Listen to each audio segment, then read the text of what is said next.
Yes, all set. A very interesting topic for all of you.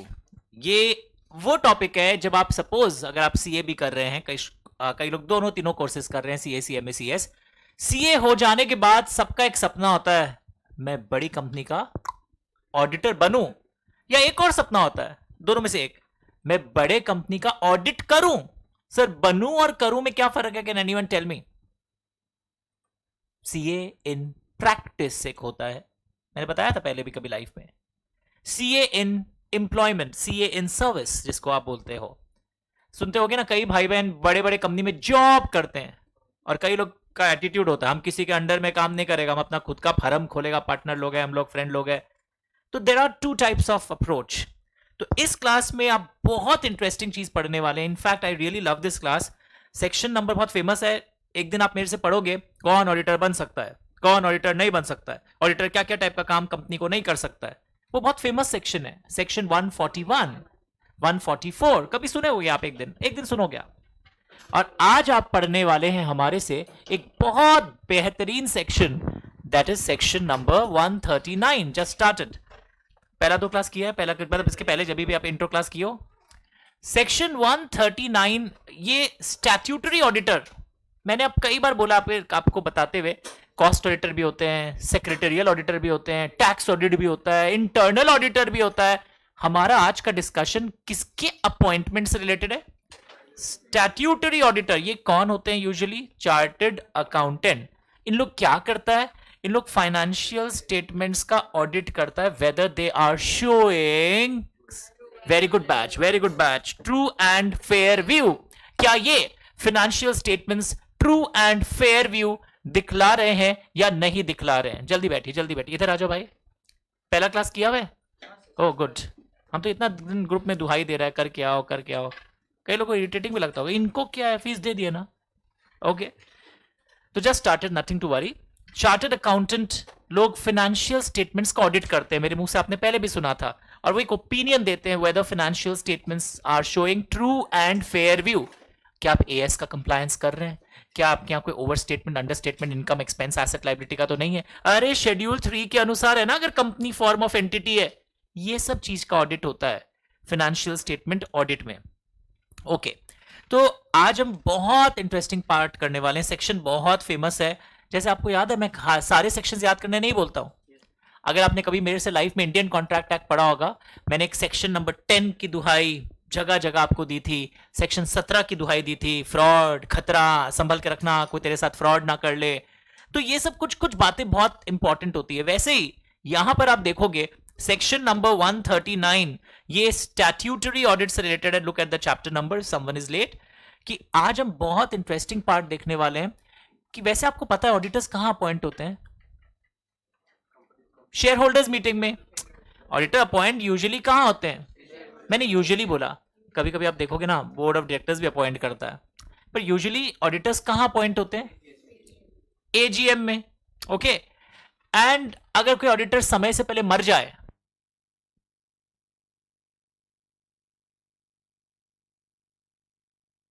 अगर कोई auditor समय से पहले मर जाए तो उसको इंग्लिश में क्या बोलेंगे just started nothing to worry just बैठिए पहला क्लास किया घर में हाँ वो तो हम ही थे ना ठीक है इधर आ जाओ ठीक है दिख रहा है इधर आ जाओ भाई नहीं यूट्यूब पे तो बहुत सारे आजकल लोग अपना मुंडी डाल लेते हैं मतलब कोई समझदार इंसान को एक ही क्यों किया भाई 2 दिन का छुट्टी था मैंने तो बोला दोनों यूट्यूब पर है मैसेज कर लेते हम तो थे कोई बात नहीं कौन सा कियो वैसे क्रॉस चेकिंग ऑडिटिंग करते हैं कौन सा टॉपिक कियो इंडियन कॉन्ट्रैक्ट कर लिए थे ना इंडियन कॉन्ट्रैक्ट एक्ट का जिसमें हम ऑफर एक्सेप्टेंस बता रहे थे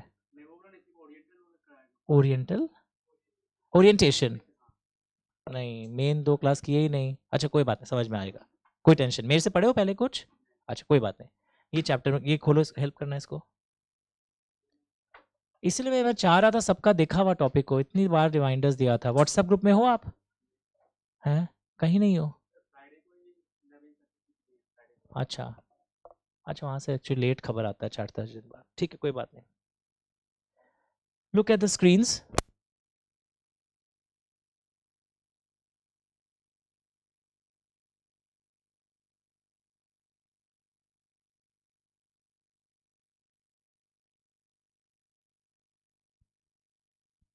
कहाँ लिए थे?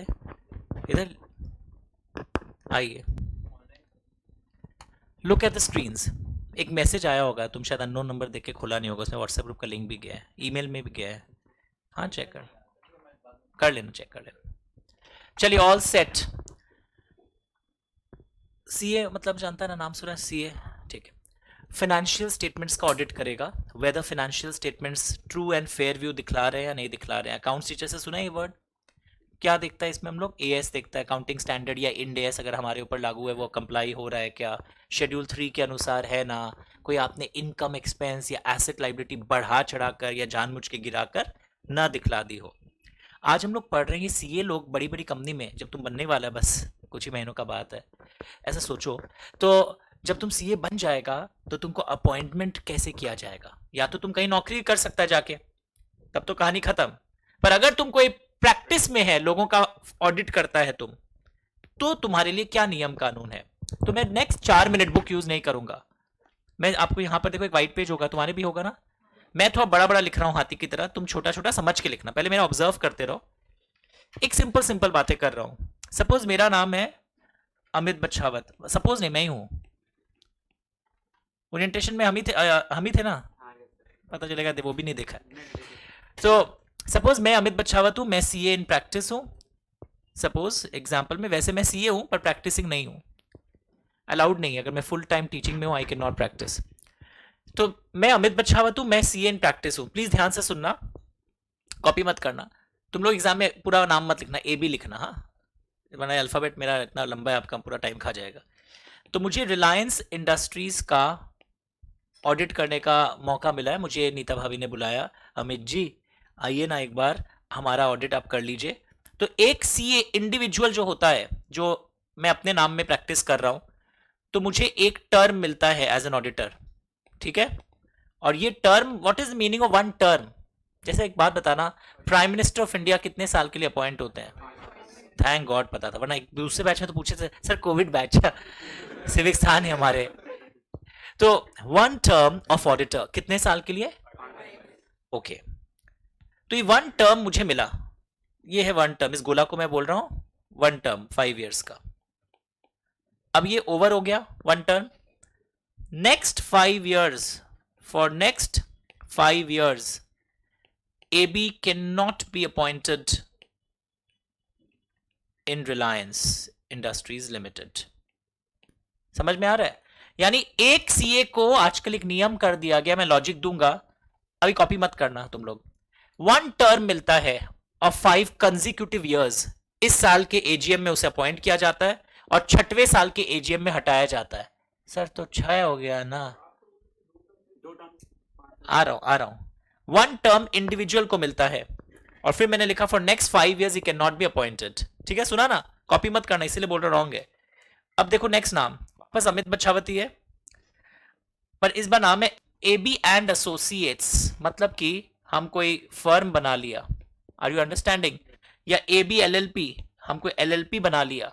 अगर फर्म या LLP को ऑडिटर बनाया गया है, कहां पर? Same company Reliance industries limited में, तो मेरे को पता है पहले क्या मिल रहा है, सबको देखना। वन टर्म कितने साल का, कितने साल का? 5 years over. Second term 5 years over. ये 2 लगातार मुझे दिया जा सकता है, मतलब ये मैं सेकेंड टर्म में रीअपॉइंट हुआ था, then for next 5 years can not be reappointed. यानी कि एक फायदा बताओ, इंडिविजुअल नाम में अगर प्रैक्टिस करते हैं तो मुझे ज्यादा टर्म का ऑडिटरशिप एक कंपनी में एक बार में एंजॉय करने मिल रहा है या फर्म बनाने से मिल रहा है। यानी एकदम अभी भी लिखना मत, यानी कि इंडिविजुअल के लिए क्या नियम है, एक टर्म मिलता है। फर्म के लिए क्या नियम है, बैक टू बैक आपको 2 टर्म मिल रहे हैं। यहां एक टर्म के बाद 5 इयर्स नहीं अपॉइंट हो सकते, यहां पे 2 टर्म के बाद आप 5 इयर्स नहीं अपॉइंट हो सकते। अब कोई ना कोई ऑनलाइन वाला बटन टिप रहा होगा, सर सर सर सर ये 5 इयर्स भी ओवर हो गया, वो फिर आना चाहता है, आ जाएगा। समझ में आ रहा है? जिसको हम थर्ड टर्म बोल देता है, पर थर्ड टर्म मेरा कब हुआ? 5 साल के बाद। हिंदी में बोल रहा हूं। सर थर्ड भी ओवर हो गया, वो फोर्थ में आना चाहता है, आ जाएगा। सर फोर्थ भी ओवर हो गया, वो फिफ्थ में आना चाहता है, नहीं आ पाएगा। अब 5 years तक। सर वो वापस 5 साल बाद आना चाहता है, आ जाएगा, एंड दिस विल कंटिन्यू। यानी कि हिंदी आता है ना, हिंदी पिक्चर तो देखता ही होगा, नहीं देखता होगा तो बंगाली में सुनो। যদি তুমি ফার্ম होता है, तुमको 2 कॉन्जिक्यूटिव टर्म्स तुम पा सकता है। যখন 2 टर्म ओवर हो जाता है, 5 साल तक तुम नहीं आ सकता है। ऋषि वाल्मीकि तुमको श्राप दे देता है, ए कलमुहा 5 साल तक हमारा कंपनी में डायरेक्टली या इनडायरेक्टली एज एन ऑडिटर मत आना। सर उसके बाद अच्छा सर फिर से आना चाहते हैं, अच्छा, पर फिर वापस 5 साल का ये होता है। पता है कॉन्सेप्ट क्यों आया हिंदी में सुनना है? ताकि एक आदमी के साथ अगर तुम्हारा लंबा रिश्ता हो जाता है ना एज एन ऑडिटर, तो एक कहावत था कि दूरियां जो है ना नजदीकियां में परिवर्तित हो जाती है। ये जो रिलायंस इंडस्ट्रीज और में ना चतुर्वेदी शाह एंड एसोसिएट्स 36 साल से ऑडिटर थे। कितने साल से? 2012-13 में 36 साल से। तो उनको रोटेट करना पड़ता है आजकल। क्या करना पड़ता है कि यानी अगर तुम्हारा 1 टर्म कंप्लीट हो गया एज एन ऑडिटर, तुमको क्या करना पड़ेगा? ये रोलिंग चेयर पे रोटेट नहीं, हटना पड़ेगा। कितने साल तक हटना पड़ेगा? 5 साल तक तुम्हें हटे रहना पड़ेगा। ऐसे हिंदी में कॉन्फिडेंटली पढ़ना। एक टर्म ऑफ 5 कौन से ईयर्स?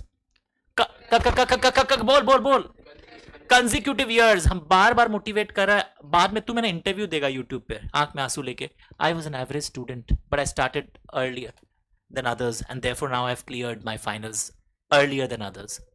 थोड़ा सा बस कोशिश। तो टीचर के पास 2 चीज होता है, नॉलेज सबके सारे टीचर्स के पास है, but if I can motivate you and if I can मतलब hypnotise you and want you to do things according to my direction, तो ही आप सक्सेसफुल होगे।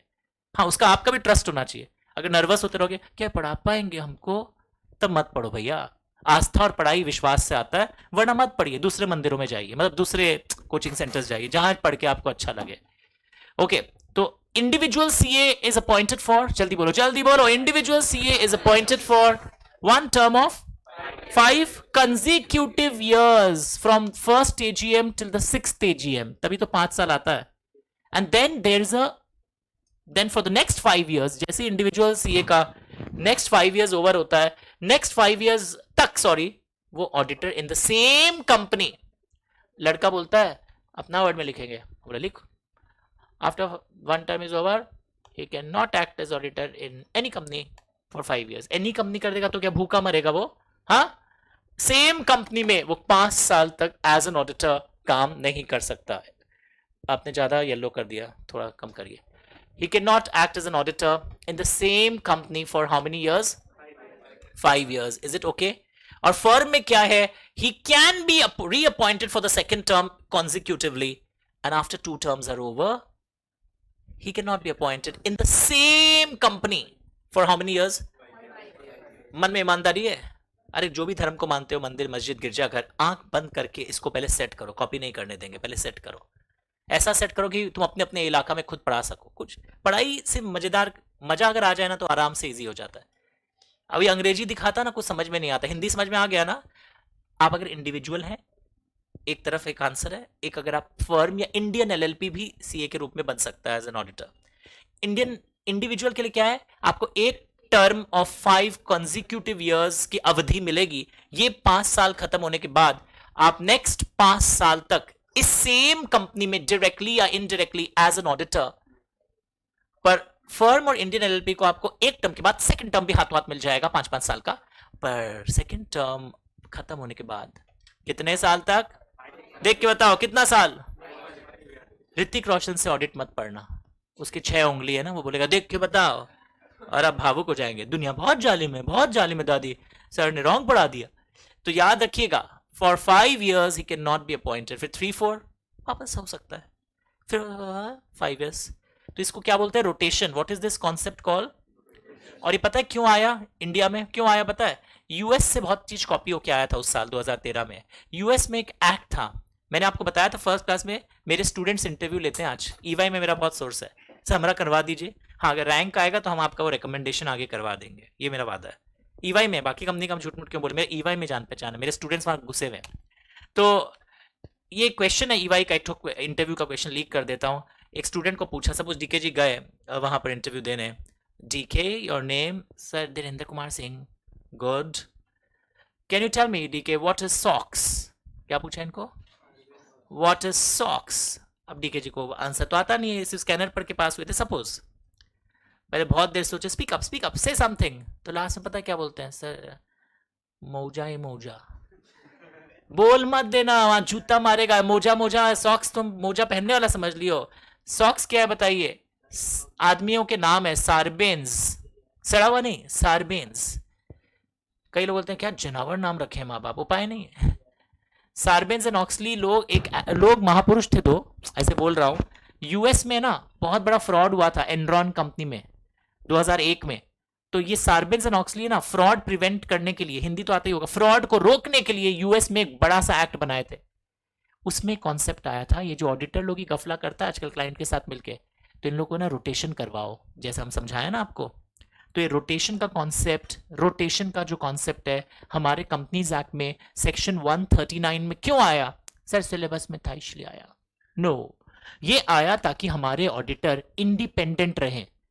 सर आप पिछले दिन भी कुछ ज्ञान दे रहा था ना कि सेक्शन 141 क्यों आया, उसको अनबायस्ड बनाने के लिए। सेक्शन 144 क्यों आया पिछले क्लास का, उसको अनबायस्ड बनाने के लिए। 139 क्यों आया, रोटेशन ऑफ ऑडिटर्स का कॉन्सेप्ट क्यों आया? ताकि वो आदमी अगर ज्यादा दिन तक हमारे साथ निकटता बनाए रखेगा तो ये निकटता बहुत बड़े साजिश में परिवर्तित हो सकती है।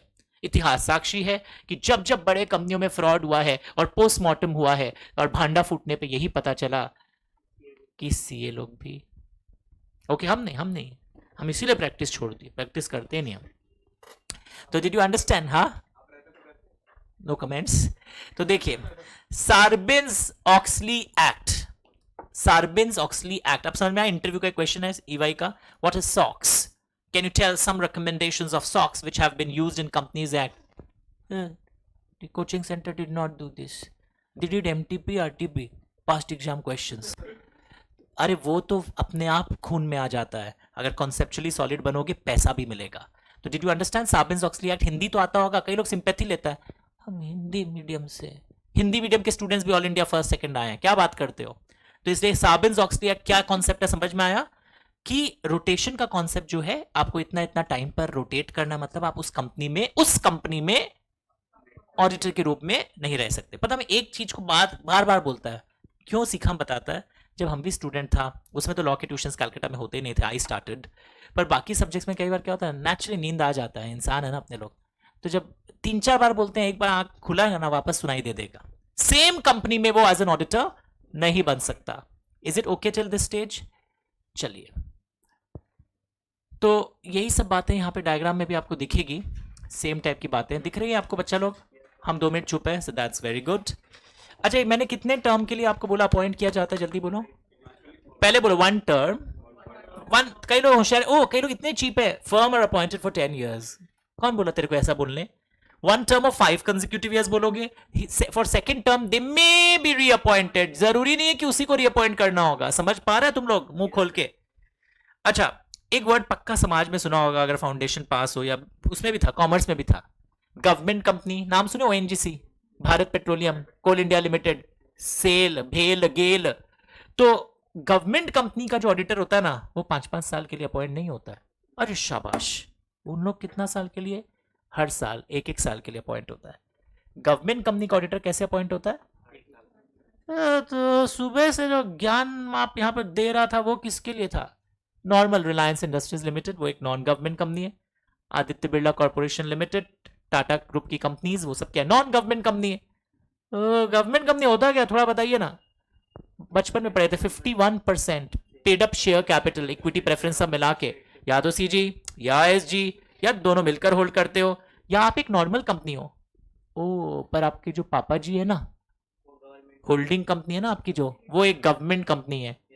तो आप में गवर्नमेंट का होल्डिंग नहीं है, पर एक गवर्नमेंट कंपनी अगर आपकी होल्डिंग कंपनी बन जाती है मोर देन 50% इक्विटी की, तो आप भी डैश हो जाओगे government company.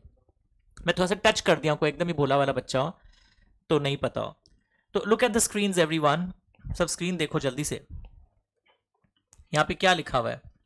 At first annual general meeting auditor कैसे अपॉइंट होगा? लैंग्वेज मिल रहा है? ऑडिटर कैसे अपॉइंट होगा? लैंग्वेज मिल रहा है? बोलो हाँ या ना। पढ़ोगे अभी आप? ये कौन से कंपनी के लिए दिया है मैंने? Look at the screen. क्योंकि नॉन गवर्नमेंट कंपनी के लिए कितने सालों के लिए अपॉइंट होता है? 5 इयर्स। पर जो गवर्नमेंट कंपनी का मैंने आपको बात में बता दिया, गवर्नमेंट कंपनी में हर साल। अच्छा, तो 1 मिनट, इस चैप्टर में एक चीज बहुत ध्यान से पढ़ना है। क्या सर? जल्दी बताइए। तो क्वेश्चन गवर्नमेंट कंपनी के एंगल से पूछा है या नॉन गवर्नमेंट कंपनी के एंगल से पूछा है? मैं आपको जेन्युइनली बताता हूं, ये मैं हमेशा बोलता हूं, इंटर के पेपर ज्यादा स्कोरिंग होते हैं। फाउंडेशन में क्या होता था ना, वो इंडियन कॉन्ट्रैक्ट में बड़े बड़े इंग्लिश के लाइंस होते थे। यहाँ पे पता है क्या है, in law paper of CA CMA inter सब छोटे लाइंस है, वो बस वो लाइंस पता होना चाहिए आपको। परसेंटेज का फिगर 4 में 4 मिलता है। It was difficult to learn Indian contract sale of goods. समझना इजी होता था इंडियन कॉन्ट्रैक्ट को, ए बंदूक दिखाया रे, कोएर्जन किया ना। पर जब इंग्लिश के लाइंस के स्टडी में लिखने होते थे तो लोगों के टाइम टाइम ठस हो जाते हैं। बट ये कंपनी लॉ में फायदा क्या पता है? फिगर जानो, डेज जानो, साल जानो, 5 साल, 4 साल, 2 साल, फुल मार्क्स पाओ। तो it's easier to score in these papers. अगर आपके पहले की इंग्लिश खराब था तो ये कंफर्ट न्यूज है आपके लिए, that you can score better this time. Non government को टिक किया, अच्छे से नोट्स को देखो। आपके इंक शायद ये सब नहीं है, इंक लगाते रहना। और हम लोग पेंसिल से नहीं लिखते हैं, आज लिख लो। हमारे सब बच्चे जो जिसके हाथ में रंग बिरंगा पेन देखो मेट्रो में, समझ जाओ दैट ही इज अ बच्चा वतन। नॉन गवर्नमेंट कंपनी का लैंग्वेज देखो जल्दी से। बोर्ड देखो, हम चुप है, मेरे इंक अलग है, थोड़े से मैच करना। तुम लोग यहां तक पूरा पढ़ो। ये देखो, लॉजिक, रोटेशन सब चेक करो, आपके पास क्या नहीं है।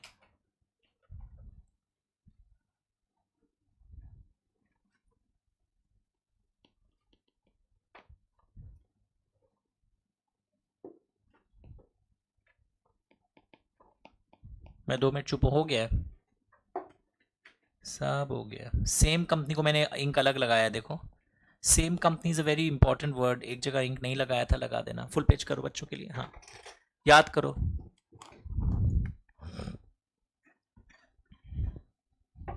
अच्छे से ऑब्जर्व करो, मन से एकदम।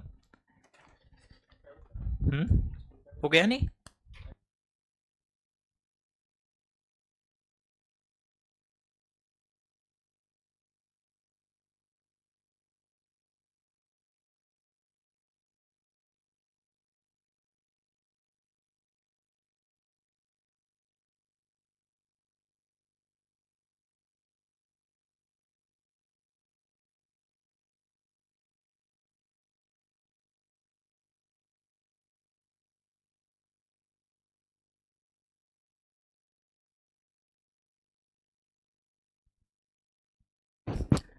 One term, 2 consecutive terms. Language check करो, सब लैंग्वेज चेक करो बढ़िया से।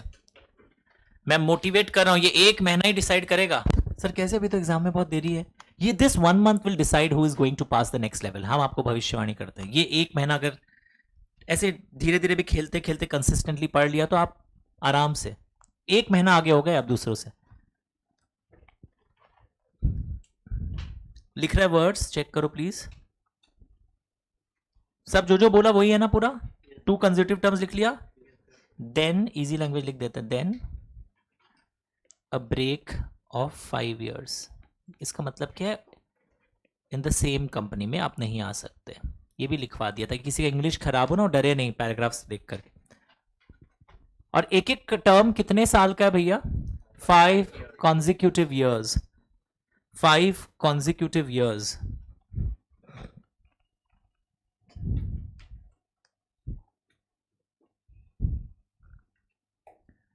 Two consecutive terms, then a break of 5 years in the same company।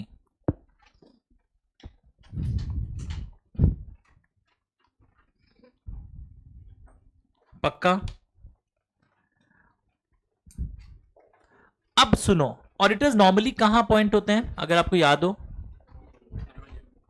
Annual general meeting में ऑडिटर्स नॉर्मली, इंक बदलते जा रहे हो ना, जैसे से मेरा इंक अलग देखो तो आप भी लगाते रहना। ऑडिटर्स नॉर्मली कहां अपॉइंट होते हैं? एनुअल जनरल मीटिंग में ऑडिटर्स अपॉइंट होते हैं। तो look at the screen, company है ना ऑडिटर को अपॉइंट करेगा, ओके। कंपनी ऑडिटर को इन्फॉर्म करेगा, ये जो एरो है इसका मतलब क्या है? इन्फॉर्म, कि आप अपॉइंट हो गए।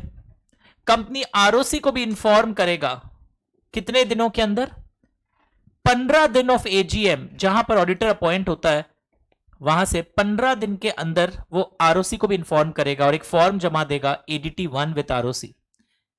मैं वापस रिपीट कर रहा हूं, कंपनी ऑडिटर को अपॉइंट करेगा, आपको चुन लिया गया है, आप बता दीजिए रेडी है ना।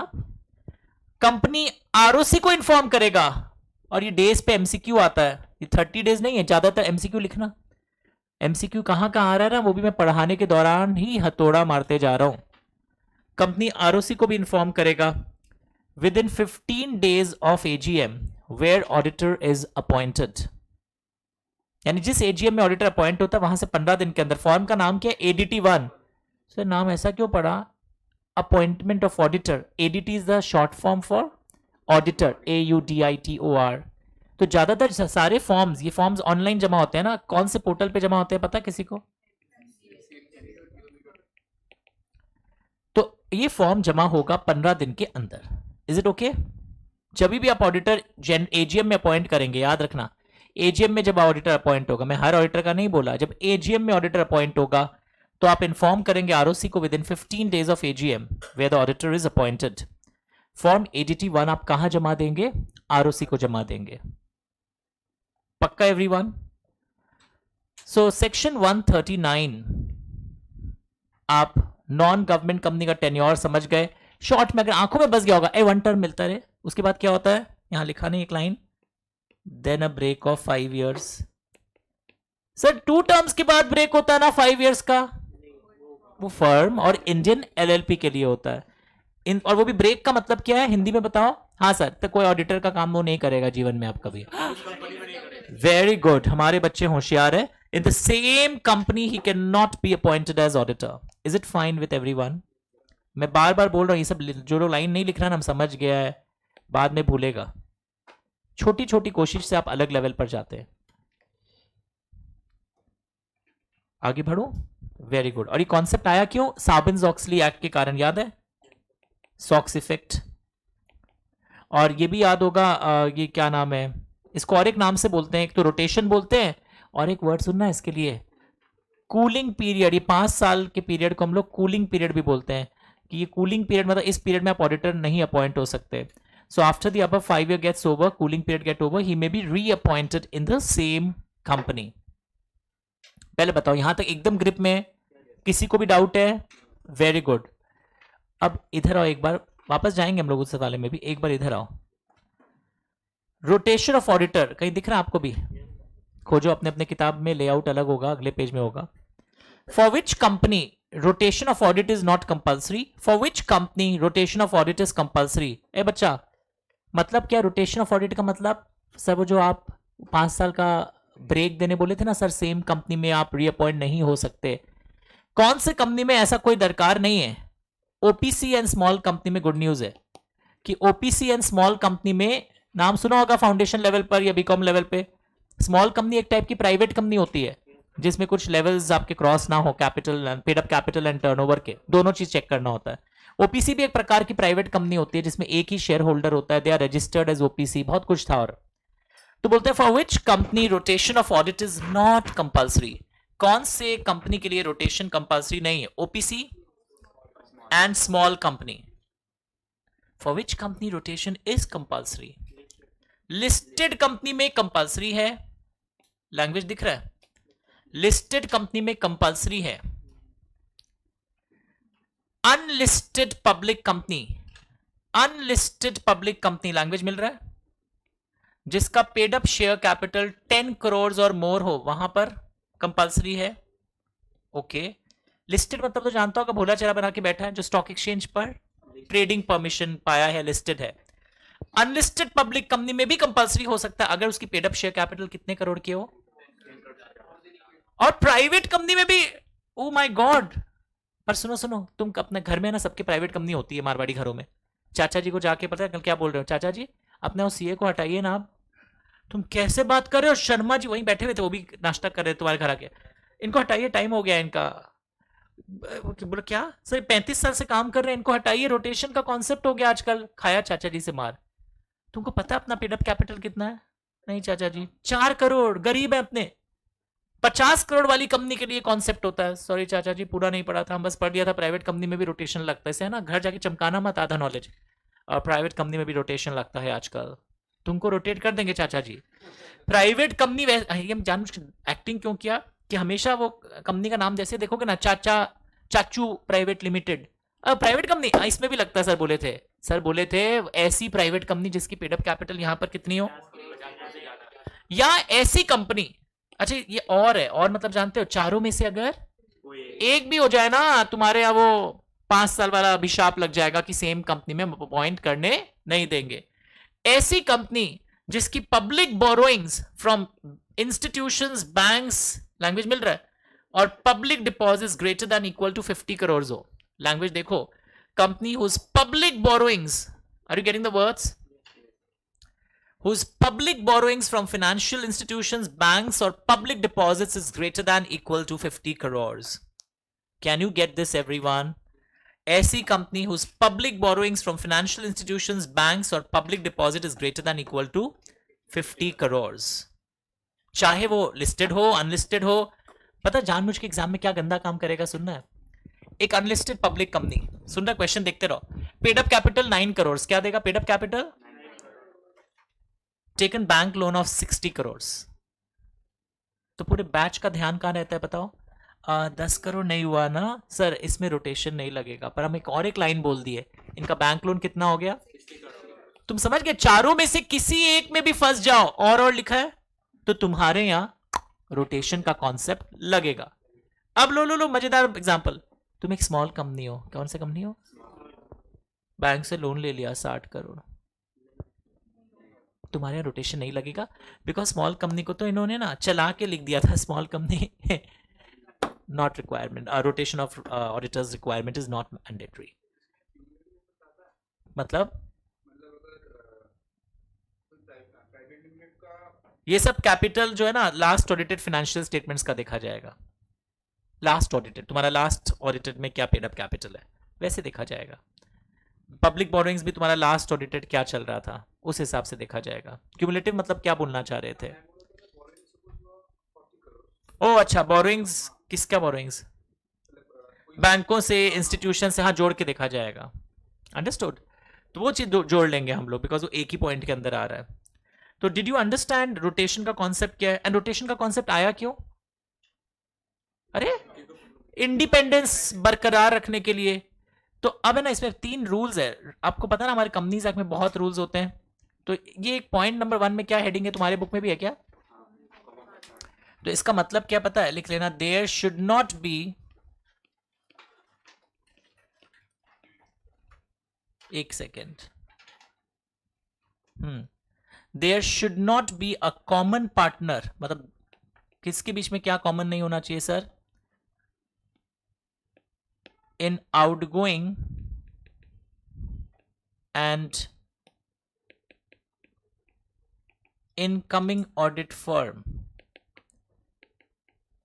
There should not be a common partner in outgoing and incoming audit firm. समझ में आ रहा है, जो रिटायर होके जा रहा है फर्म, सपोज एक इधर देखो बच्चा, रणवीर LLP, ये कौन सा फर्म है जो रिटायर हो रहा है, रिटायरिंग कोई और एक क्या बोलते, मतलब what do you mean by retiring, मतलब क्या हुआ, 5 साल और 5 साल इसके हो गए, अरे 2 कॉन्जिक्यूटिव टर्म्स एंजॉय कर लिया, तो अब ये आ पाएगा नेक्स्ट, नहीं आ पाएगा, कितने साल तक सेम कंपनी में नहीं आ सकता है, 5 साल तक।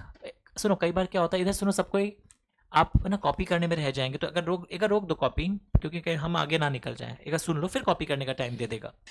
रणबीर LLP के 2 कॉन्जिक्यूटिव टर्म हो गए 5+5, तो वो तो अब आ नहीं सकते हैं, तो इन लोग है ना एक नया कंपनी को बुलाया, रणबीर आलिया LLP, सर इसमें क्या प्रॉब्लम है, ये नया LLP है, सेपरेट एंटिटी है, ये है new firm that is incoming, इसमें एक प्रॉब्लम है, बताओ क्यों, रणबीर कॉमन पार्टनर है, फिर तो वही इंडिपेंडेंस अफेक्ट होगा ही, जो पार्टनर वहां मौजूद था वही पार्टनर नए फर्म में भी मौजूद है, तो ये रूल आपको याद करना पड़ता है, ये रूल है। हम लोग बोले थे रोटेशन करना है, हाँ नया ला दी ना, नया आ गया, नया LLP आ गया, अरे नमस्ते करो पार्टनर लोग, there should not be a common partner in the outgoing, मतलब जो जाने वाला CA फर्म है, एंड आने वाला CA फर्म। किसी को प्रॉब्लम है इस लाइन को, बहुत इजी कर दिया है, मैं कसम खा के बोलूं, मुझे abnormal मत समझना. When I read it for the first time in 2013, I took 1 month to understand. तुम लोग आप है ही मेंटल. तुम्हारे लिए इजी हो रहा है क्योंकि मैं स्पून फीडिंग करके अपना इजी लैंग्वेज पेशकश तुम्हारे सामने कर रहा हूं. So there should not be a common partner in outgoing and incoming audit firm. Full stop. किया? ध्यान से देखो, किया? Yes or no? Next.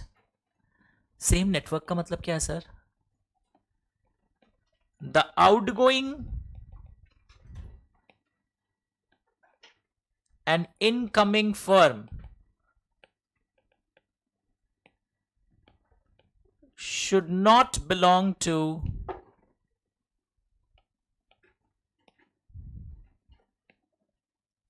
same network or brand name.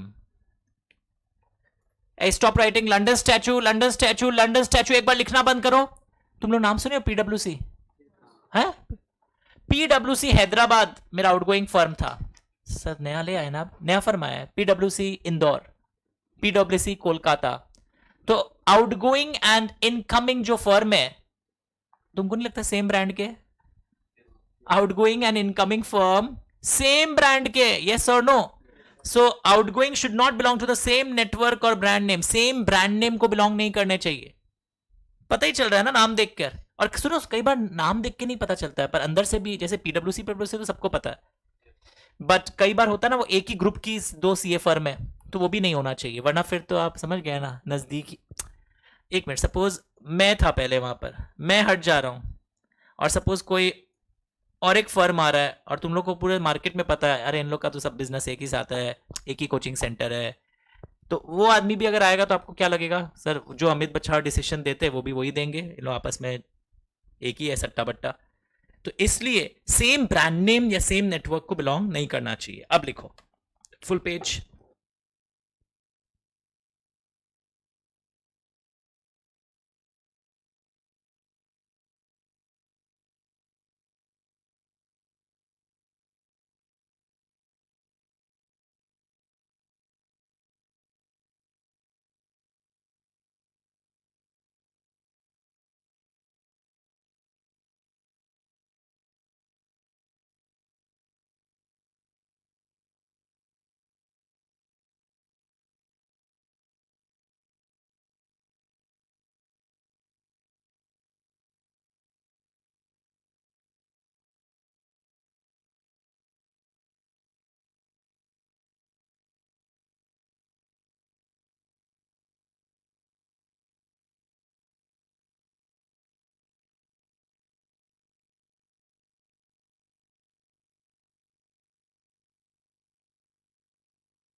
The outgoing and incoming language, ये क्या रूल नंबर 2?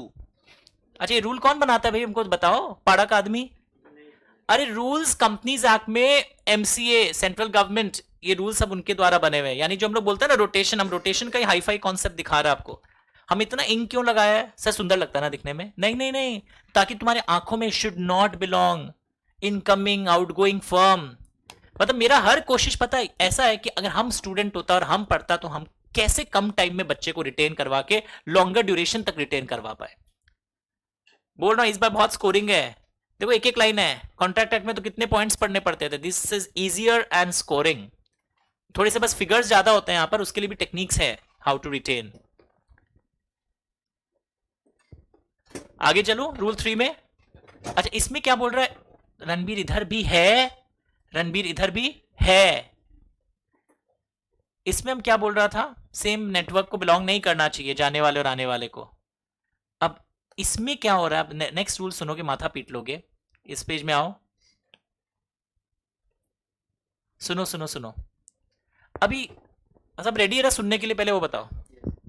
एक लंबा सांस लो, कुछ कारण है ताकि माइंड ट्रेन हो. ठीक है, तुम उधर भी था और अभी भी है, और तुम नया वाला में भी पार्टनर बन गया, कॉमन हो गया ना? नहीं हो सकता है. तो सपोज क्या नाम था तुम्हारा बंटी? रोशन. रोशन पता होशियारी क्या लगा रहा है? बहुत होशियार आदमी है. सर हम इनकमिंग में भी हैं, हम आउटगोइंग में भी हैं, प्रॉब्लम है ना सर? हम बोला हाँ. सर हम पुराना फर्म से रिजाइन करते हैं. हट गया.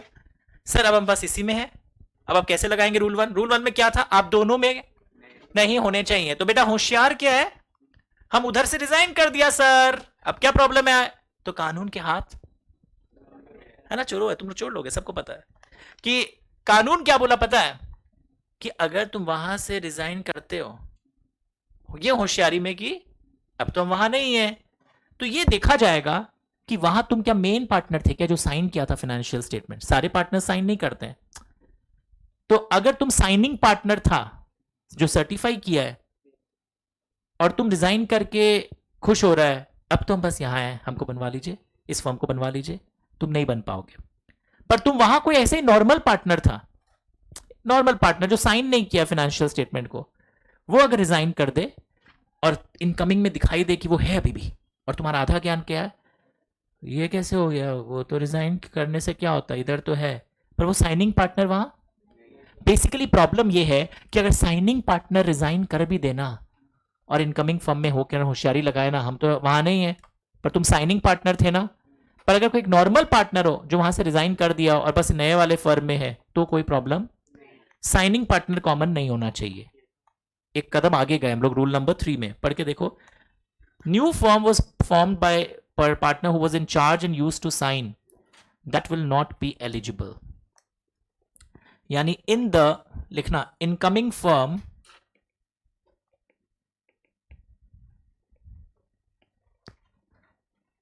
signing partner of outgoing firm should not be a partner.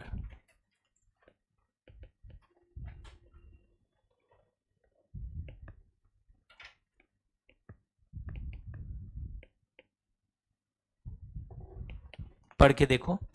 In the incoming firm, signing partner of outgoing firm should not be a partner.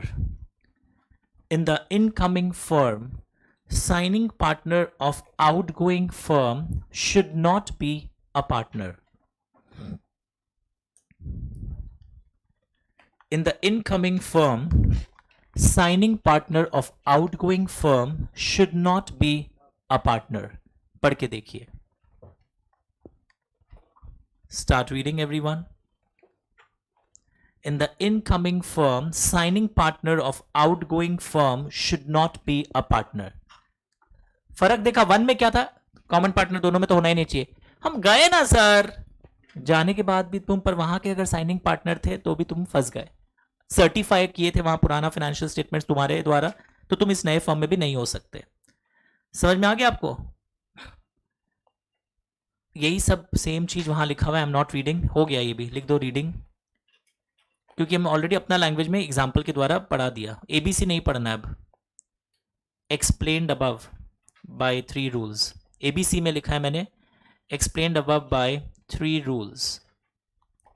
तो मैंने 3 रूल्स के द्वारा ये तीनों पॉइंट्स आपको समझा दिए। 3 रूल्स हम लोग पढ़े थे ना अभी ऊपर, उन 3 रूल्स के द्वारा तीनों पॉइंट्स समझा दिए। अब सुनो, गजब बात होने वाला। पॉइंट डी पे लिखो इंपॉर्टेंट, अभी तक आया नहीं एग्जाम में, आएगा एक साल अचानक, तब मुंह का खाना पड़ जाएगा लोगों को। पॉइंट डी को लिखना important. Now what is point D about? Point D क्या चीज के बारे में है, मिलके समझते हैं।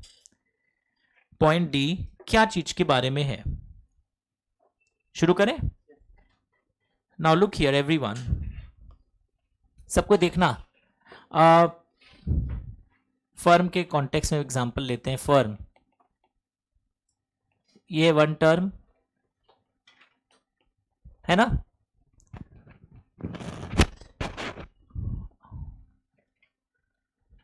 सेकेंड टर्म हो सकता है क्या, जस्ट बैक टू बैक? हाँ, हो ही सकता है यार।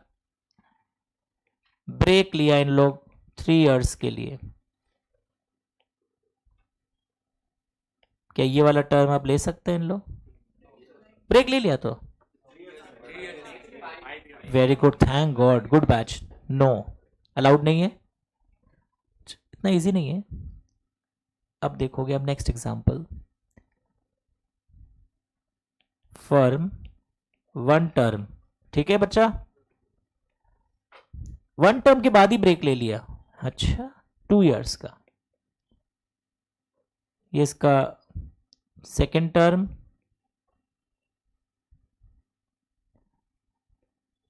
फिर से वो लेना चाहता है, क्या ये वाला अलाउड है? सोचो सोचो, ब्रेक ले लिया था। अच्छा रुको, इसका लैंग्वेज थोड़ा चेंज करते हैं।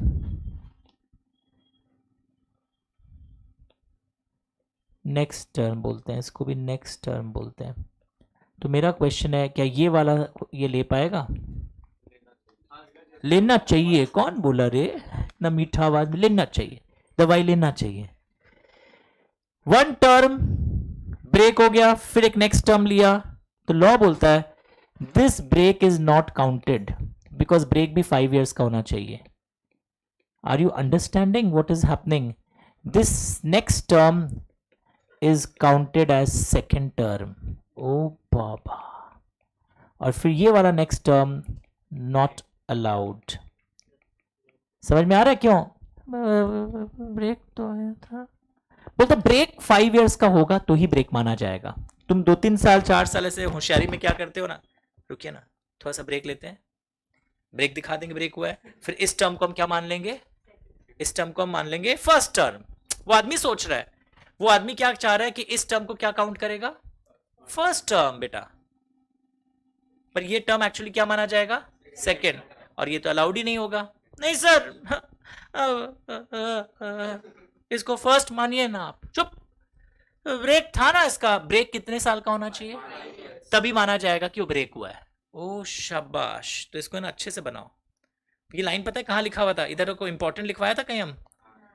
अब तुम पढ़ेगा तब समझ में आएगा। इंपॉर्टेंट लिखो इसको और ऊपर चले जाओ। कहाँ गया भाई? चलो स्टार्ट राइटिंग, मैं फुल पेज करता हूँ। ये तो नो था ना, ये केस 1 है, ये केस 2 है। बोलो।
मिनट में पहले के सारे रूल्स भी याद करो ईमानदारी से।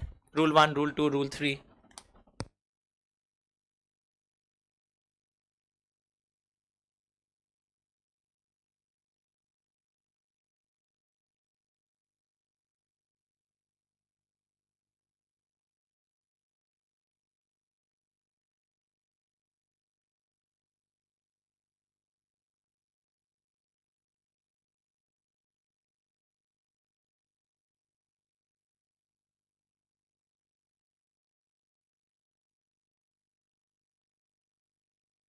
पूरा पढ़ो अच्छे से रूल को, रोटेशन के फिगर्स को भी देखो, एकदम तुम लोग को डाइजेस्ट हो गया ना, वो बहुत जरूरी है। नहीं हो तो बताना, क्लास कैंसिल कर देगा। तुम लोग को लग रहा होगा, कैंसिल नहीं करेंगे, कोई एक जन के बोलने से हमको आज हार्ड लग रहा है।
अच्छा ठीक, हाँ हाँ, लेकिन बाद में दिखा देंगे अभी आज क्लास के बाद। जो लोग व्हाट्सएप ग्रुप में एडिट नहीं और घर से कर रहे हैं तो मुझे व्हाट्सएप करिए, that I need the WhatsApp group link, तब मैं भेजूंगा। नाउ लुक हियर, अब हमको ये तो समझ में आ गया, एक नॉन गवर्नमेंट कंपनी में तुम अगर एक चार्टर्ड अकाउंटेंट हो, कितने टाइम तक तुम क्या कर सकते हो, ऑडिट का काम कर सकते हो। Now what is step 2, what is step 3, what is step 4, देखते हैं क्या है, क्या होना चाह रहा है। मेरे मुंह से एक बात निकला था, ऑडिटर्स कौन सी मीटिंग में अपॉइंट होते हैं, एनुअल जनरल मीटिंग। कौन सी मीटिंग में अपॉइंट होते हैं, एनुअल जनरल मीटिंग में ऑडिटर्स अपॉइंट होते हैं। मेरे मुंह से निकला था, हाँ सर। यहां अब हम क्या देखने वाला है कि ऑडिटर का नाम कौन रेकमेंड करता है, कि पीडब्ल्यूसी या ईवाई, नाम सुना है सब, बिग फोर्स है, डिलॉयट, इनका केपीएमजी, इनका नाम रेकमेंड कौन करता है शेयर होल्डर्स को, कि इनमें से आप किसी को सोच सकते हैं, they are good CA firms, कौन रेकमेंड करता है। तो आज पता चलेगा, बहुत सारा फैक्टर्स देखते हैं, उसके बाद है ना, ये बोर्ड ऑफ डायरेक्टर्स नाम मिला, they recommend the name of the proposed auditor before the share holders in AGM, और फिर ऑडिटर्स अपॉइंट होते हैं by passing ordinary resolution. Language मिला एक बार, कि पहले ये पता होना चाहिए कि एजीएम में कौन रेकमेंड करता है ऑडिटर के नाम को, कौन करता है। बीओडी मत लिखना एग्जाम में, फुल लिखना, पर अब एक नया नाम सीखो, बड़े हो रहे हो, ऑडिट कमिटी भी रेकमेंड करते हैं। Sir what do you mean by audit committee, तुम लोग की बुक में लिखा हुआ है, ये लिखा हुआ है ऑडिट कमिटी। कई लोग जो क्यूट होते हैं ना, उनको पता क्या लगता है, ये ऑडिटर लोग की कमिटी है, उन लोग किटी पार्टी करते हैं। ऑडिट कमिटी भी डायरेक्टर्स लोगों की कमिटी है। नाम ऑडिट कमिटी क्यों पड़ गया, क्योंकि इन लोग बहुत सारा accounts and audit related matters में इनका पंचायती है, इंटरफेरेंस है। कंपनी का फाइनेंशियल सिस्टम कैसा है, कैसा चल रहा है रिपोर्टिंग, कंपनी का ये ऑडिटर का नाम रिकमेंडेशन का काम भी इनका है। तो ऑडिट कमेटी का नॉलेज दे रहा हूं, it is a committee of directors with minimum how many directors, है तुम्हारे बुक में भी लिखा हुआ, और मेजॉरिटी, 3 में से ना मेजॉरिटी इंडिपेंडेंट डायरेक्टर्स होने चाहिए। सर ये इंडिपेंडेंट मतलब देश तो आजाद ही है, इंडिपेंडेंट डायरेक्टर्स मतलब part time directors who satisfy certain conditions, यानी हर पार्ट टाइम डायरेक्टर इंडिपेंडेंट नहीं होता है। फाइनल्स में पढ़ोगे इसके ऊपर, सेक्शन है 149। तो audit committee is a committee of directors with minimum how many directors, और उसमें से भी ज्यादातर इंडिपेंडेंट डायरेक्टर, एक बहुत फेमस वर्ड है, वो होने चाहिए। तो बैकग्राउंड में क्या पता चला, कौन रेकमेंड करता है नाम, पर ऑडिट कमिटी हर कंपनी को तो रखना नहीं पड़ता है, वो एक सेक्शन है बड़ा, फाइनल्स में पढ़ोगे सेक्शन 177, कौन सी कंपनी को ऑडिट कमिटी रखना पड़ता है। तो अगर आपकी कंपनी को ऑडिट कमिटी रखना पड़ रहा है हिंदी, तो कौन रेकमेंड करेगा नाम ऑडिटर का, ऑडिट कमिटी। सर हमारे कंपनी में ना ऑडिट कमेटी का रिक्वायरमेंट कंपलसरी नहीं है कि हमें रखना हो ऐसा कोई कमेटी बना के, तो बोर्ड ऑफ डायरेक्टर्स, इसीलिए ऑब्लिक दिया गया था। समझ में आया? पता, अगर आप अपने आप को समझा पा रहे हैं ना, तो चेक करने वाले को भी समझा पाएगा। that in case company is required to constitute an audit committee under section 177, language mila, and in cases where committee is not required to be constituted, then the board shall take into consideration the qualifications and experience of the individual or the firm proposed to be considered for appointment as auditor. Language मिल रहा है? ये 3 dots आ रहे हैं. Hey, stop writing. Audit committee का नाम recommend किया. कौन recommend किया? Audit committee suppose. पर बोर्ड को पसंद नहीं आया वो नाम, या बोर्ड को पसंद आ गया. अगर बोर्ड को पसंद आ जाए ऑडिट कमेटी का नाम, तो वो उस नाम को कहां रेकमेंड कर देगा? शेयर होल्डर्स को. अगर बोर्ड को ही नहीं पसंद आ रहा है, क्या नहीं नहीं नहीं पीडब्ल्यूसी को मत करिए, आप केपीएमजी को करिए, तो ऐसे सिचुएशन में बोर्ड वापस दे देता ऑडिट कमेटी को. वापस सोचिए, आप पीडब्ल्यूसी का नाम कैसे दे दिया? अभी तो उन लोग गफला किए थे कंपनी में. आप वापस सोचिए. ऑडिट कमेटी सोच लिया और वापस बोर्ड ऑफ डायरेक्टर्स को पता है क्या बोलता है कि नहीं, हमको तो वही ठीक लग रहा है अपना. जीतेगा कौन फिर ऐसे झमेले में? बीओडी जीतेगा. ये इंग्लिश में इतना बड़ा में लिखा है कि देखो, अगर आप सहमत नहीं हो, वापस एक बार दे देगा उसको. कौन दे देगा? बोर्ड ही ऑडिट कमेटी को देगा. ऑडिट कमेटी भी फिर वापस दे दिया. पर फाइनली किसका चलती होगा? बोर्ड ऑफ डायरेक्टर्स का. हम 2 मिनट चुप है. So that's good. Read this 7 lines. ये एग्जाम में कई बार क्वेश्चन बन के आ जाता है. What will happen if board doesn't agree with the recommendations? पढ़ के देखिएगा. What will happen if the board does not agree with the recommendation? पढ़ के देखिए.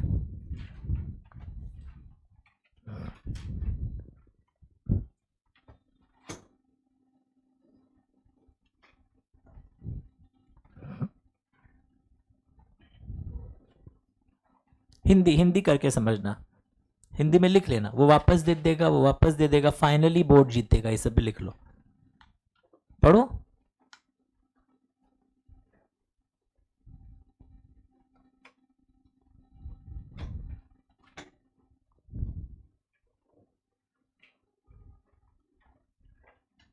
तो हमें पता चला, 2 चीज पता चला. क्या ऑडिट कमिटी ऑडिटर्स का कमिटी है? पहले तो एक एमसीक्यू बताओ. No, false.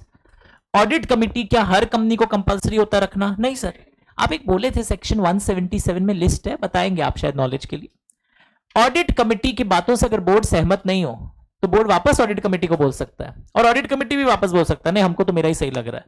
पर ऐसे सिचुएशन में किसका चलती होगा? वो सब कहां पता चला, मिला आपको? वापस देख लो. हम बोल रहे हैं वापस देख लो. डीके जी वहां फोन करवाइएगा कैमरा के लिए. कर रहे हैं क्या वो? अच्छा, चेक करना आते ही. हाँ, लगा के. Good everyone, sure. इसलिए हमेशा याद रखना, चाहे टैक्स या लॉ है ना, तुम अकेले रूम में ना टीचर बन जाना. सर क्या बोल रहे हैं? ताकि तुम समझाओ, देख भाई ऐसा होता है, तुम लोग देखो सखी दी लोग जो पढ़ाएगी. You have to make yourself understand first. तुम लोग क्या करता है पता है? वो हिस्ट्री ज्योग्राफी की तरह लॉ एंड टैक्स पढ़ रहे, ऐसे 2-2 लाइन पढ़ के छुपा के याद कर रहे. वो वॉलेटाइल होगा, 2 दिन में इवापोरेट हो जाएगा. और अगर तुम समझा के एज ए टीचर पढ़ेगा ना, तो बहुत दिन तक याद रहेगा. अब देखो एक और एक चीज, ऑडिटर को अपॉइंट करने के पहले डायरेक्ट क्वेश्चन आता है, कंपनी को क्या क्या करना चाहिए? पढ़ के देखो. क्या चीज का सर्टिफिकेट लेते हैं हम उस ऑडिटर से?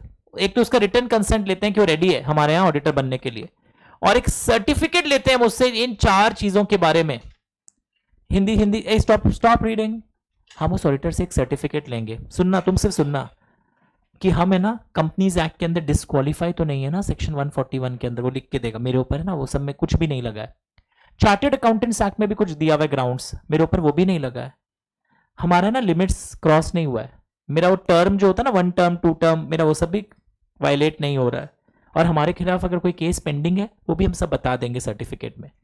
यानी ये डायरेक्ट क्वेश्चन आता है, लर्न है ये, कि before appointing a person as auditor, एक तुमको उसका कंसेंट चाहिए अपॉइंटमेंट के पहले ही. तुम रेडी हो ना अगर हम अपॉइंट कर ले, एंड तुम्हारे से एक सर्टिफिकेट चाहिए, 4 मैटर्स के बारे में सर्टिफिकेट चाहिए, that person is eligible and he is not disqualified under Companies Act, under Chartered Accountants Act and the rules. पढ़ के देखो, लर्न करो, 4 चीज है। What is the meaning term? Term सुबह से तो पढ़ रहे हो, 5 कंसेक्यूटिव ईयर्स और का लिमिट्स लास्ट क्लास में पढ़े थे, 20 कंपनी ऑडिट्स पर पार्टनर। हर पार्टनर मैक्सिमम 1 साल में कितना कंपनी ऑडिट कर सकता है, तो तुम्हारे लिमिट के ऊपर क्रॉस तो नहीं हुआ। इसका लॉजिक क्या था कि वरना काम का क्वालिटी खराब हो जाएगा अगर तुम बस अंधाधुंध काम पकड़ते जाओगे साइन का। कोई केस अगर पेंडिंग है तो इसको लेकर भी सर्टिफिकेशन आएगा। Start reading. Before such appointment, पढ़ के देखो, अच्छे से पढ़ के देखो।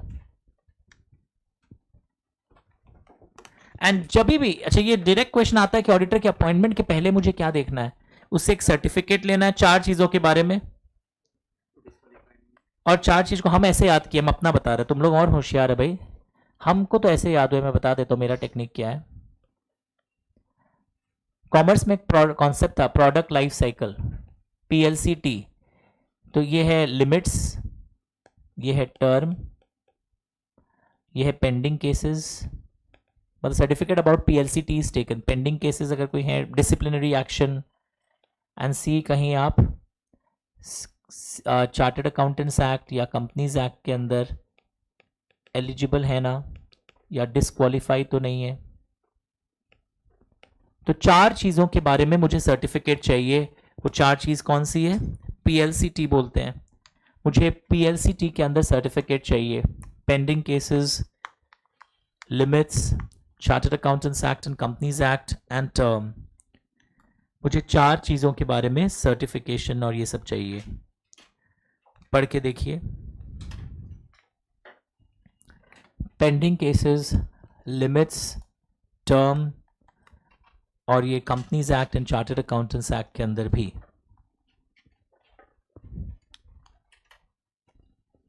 पक्का? Sure everyone? ये डायरेक्ट लर्न लिख दिया ना, इसमें इंपॉर्टेंट है, you have to learn this language also. And जब भी आप ऑडिटर को अपॉइंट करते हैं, लेआउट, जब भी आप ऑडिटर को अपॉइंट करते हो ना, तो आपको आज ही पढ़े थे, कंपनी ROC को बताती है कितने दिन के अंदर ADT 1, जब ऑडिटर कहां अपॉइंट होता है, जनरल मीटिंग में जब भी अपॉइंट होता है बेसिकली, वहां पर ये खबर भी जाती है ROC के पास। Is it cool everyone? Okay, very good very good. अच्छा देख लो पहले, ये इंपॉर्टेंट लिखा स्टेप 3, कोई क्वेश्चन आता है before appointing what should be done. अच्छा, after appointing what should be done? ADT 1 to ROC within 30 days या 15 days? 15 days of AGM, of general meeting. हटाऊं? Very good. Now, look here. 139.3.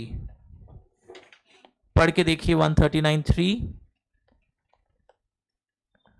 अच्छा एक बात बताओ, अभी तक हम लोग क्या देख रहे थे, कौन रोटेट कर रहा है? फर्म। इसमें गजब बात कर दिया है, बोलता है कई बार मैं कंपनी पिंक लिमिटेड, मैंने ऑडिटर को अपॉइंट किया, DK एंड एसोसिएट्स, मैं पता क्या क्लॉज रख रहा हूं, सुनिए DK जी, आप तो रोटेट होंगे ही जैसा कंपनी लॉ में बोला है, पर मैं चाहता हूं आपके जो पार्टनर्स है ना, सपोज एक फर्म में तो 5 पार्टनर है, पांचों थोड़ी आता है ऑडिट करने, कोई एक पार्टनर एक कंपनी का काम संभाल रहा होता है। हम चाहते हैं कि आपके जो पार्टनर्स है ना, वो भी रोटेट हो इतने इतने टाइम पर। मतलब अभी तक क्या देखा था सुबह से, हम फर्म रोटेट हो रहा है। अब अगर कोई कंपनी अपॉइंट करने के समय उसके शेयर होल्डर्स ने एक रेजोल्यूशन पास कर दिया था, आपको अपॉइंट किया जा रहा है, पर एक शर्त है, जो मेन पार्टनर होगा आपका, हमारा ऑडिट करने आएगा, वो भी 2-2 साल में, एग्जाम्पल है 3-3 साल में, एग्जाम्पल है 1.5-1.5 साल में, फर्म आप ही का रहेगा 5 साल तक।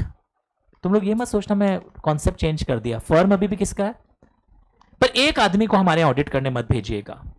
हाँ, इसके दाढ़ी में तिनका है, मन में खोट है, तो आप इसको 3 साल भेजिए, फिर आप उसको भेजिए 1 साल, फिर उसको भेजिए 1 साल, ऐसे कोई क्लॉज अगर हमने रखा है तो उसका मान रखना पड़ेगा। नहीं नहीं, कोई भी ऑडिटर के लिए, यस, हाँ क्या चीज, नहीं फर्म के लिए, दिस इज फॉर फर्म। तो ये फर्म के लिए देखो, सब्जेक्ट टू एक्ट, मतलब एक्ट का प्रोविजन ध्यान में रखते हुए, मेंबर्स में decide that in the audit firm appointed by it, उसके टीम को भी रोटेट किया जाएगा एट इंटरवल्स जो मेंबर्स आपस में डिसाइड करें, कि 5 साल के पहले भी। तो ये गजब चीज है, इसको सुपर रोटेशन बोलते हैं। अभी तक हमने पढ़ा था, ये सिर्फ इंडिया में है, यूएस में नहीं है। यूएस में क्या था, फर्म रोटेशन का कॉन्सेप्ट, पर यहां पे व्हाट इज हैपेंड, यहां पे तो वो जो ऑडिटिंग के पार्टनर्स है ना, वो पार्टनर्स भी क्या हो रहे हैं, रोटेट कर रहे हैं। And the audit shall be conducted by more than one auditor, इसको इंग्लिश में बोलते हैं ज्वाइंट ऑडिट। अगर हम लोग को लगे कि बहुत बड़ा बैंकिंग कंपनी है या इंश्योरेंस कंपनी है, then joint auditors are appointed. पढ़ के देखना, audit shall be conducted by more than one auditor, audit shall be conducted by more than one auditor. तो ऐसा भी होता है कई बार, अंडरस्टूड। तो सर एक बात बताइए, ये दिख रहा है तुम लोग को पेज, बच्चा लोग, can you see this, applicability of audit committee लिखना, very important for CMA and CS. CMA ये वाला जोन कम आता है, पर अभी पढ़ेंगे। मतलब for which company audit committee appointment constitution is compulsory. CMA और सीएस में ज्यादा आता है, सीएमए ये ऑडिट पेपर में कई बार इंपैक्ट में आ सकता है। For which company constitution of audit committee is compulsory.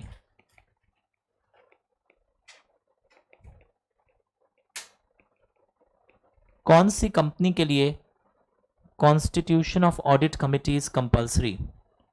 ये है एक्चुअली में 1, ये 2, ये 3 या 4, सब और है। और का मतलब क्या बताओ, कोई भी एक, वरना कोई ना कोई पूछने वाला है, सारा का देखना है नहीं।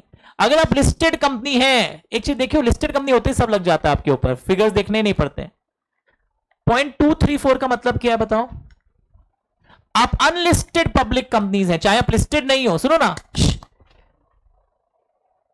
तुम्हारे एग्जाम में पता है क्या आएगा, तुम एक लिस्टेड कंपनी है, कौन सा कंपनी है, तुम्हारी पेड अप कैपिटल 9 करोड़ है, क्या तुमको ऑडिट कमेटी बनाना जरूरी है, बोर्ड देख के बताओ, open book exam, answer yes, क्योंकि लिस्टेड में तो कोई फिगर देखना ही नहीं।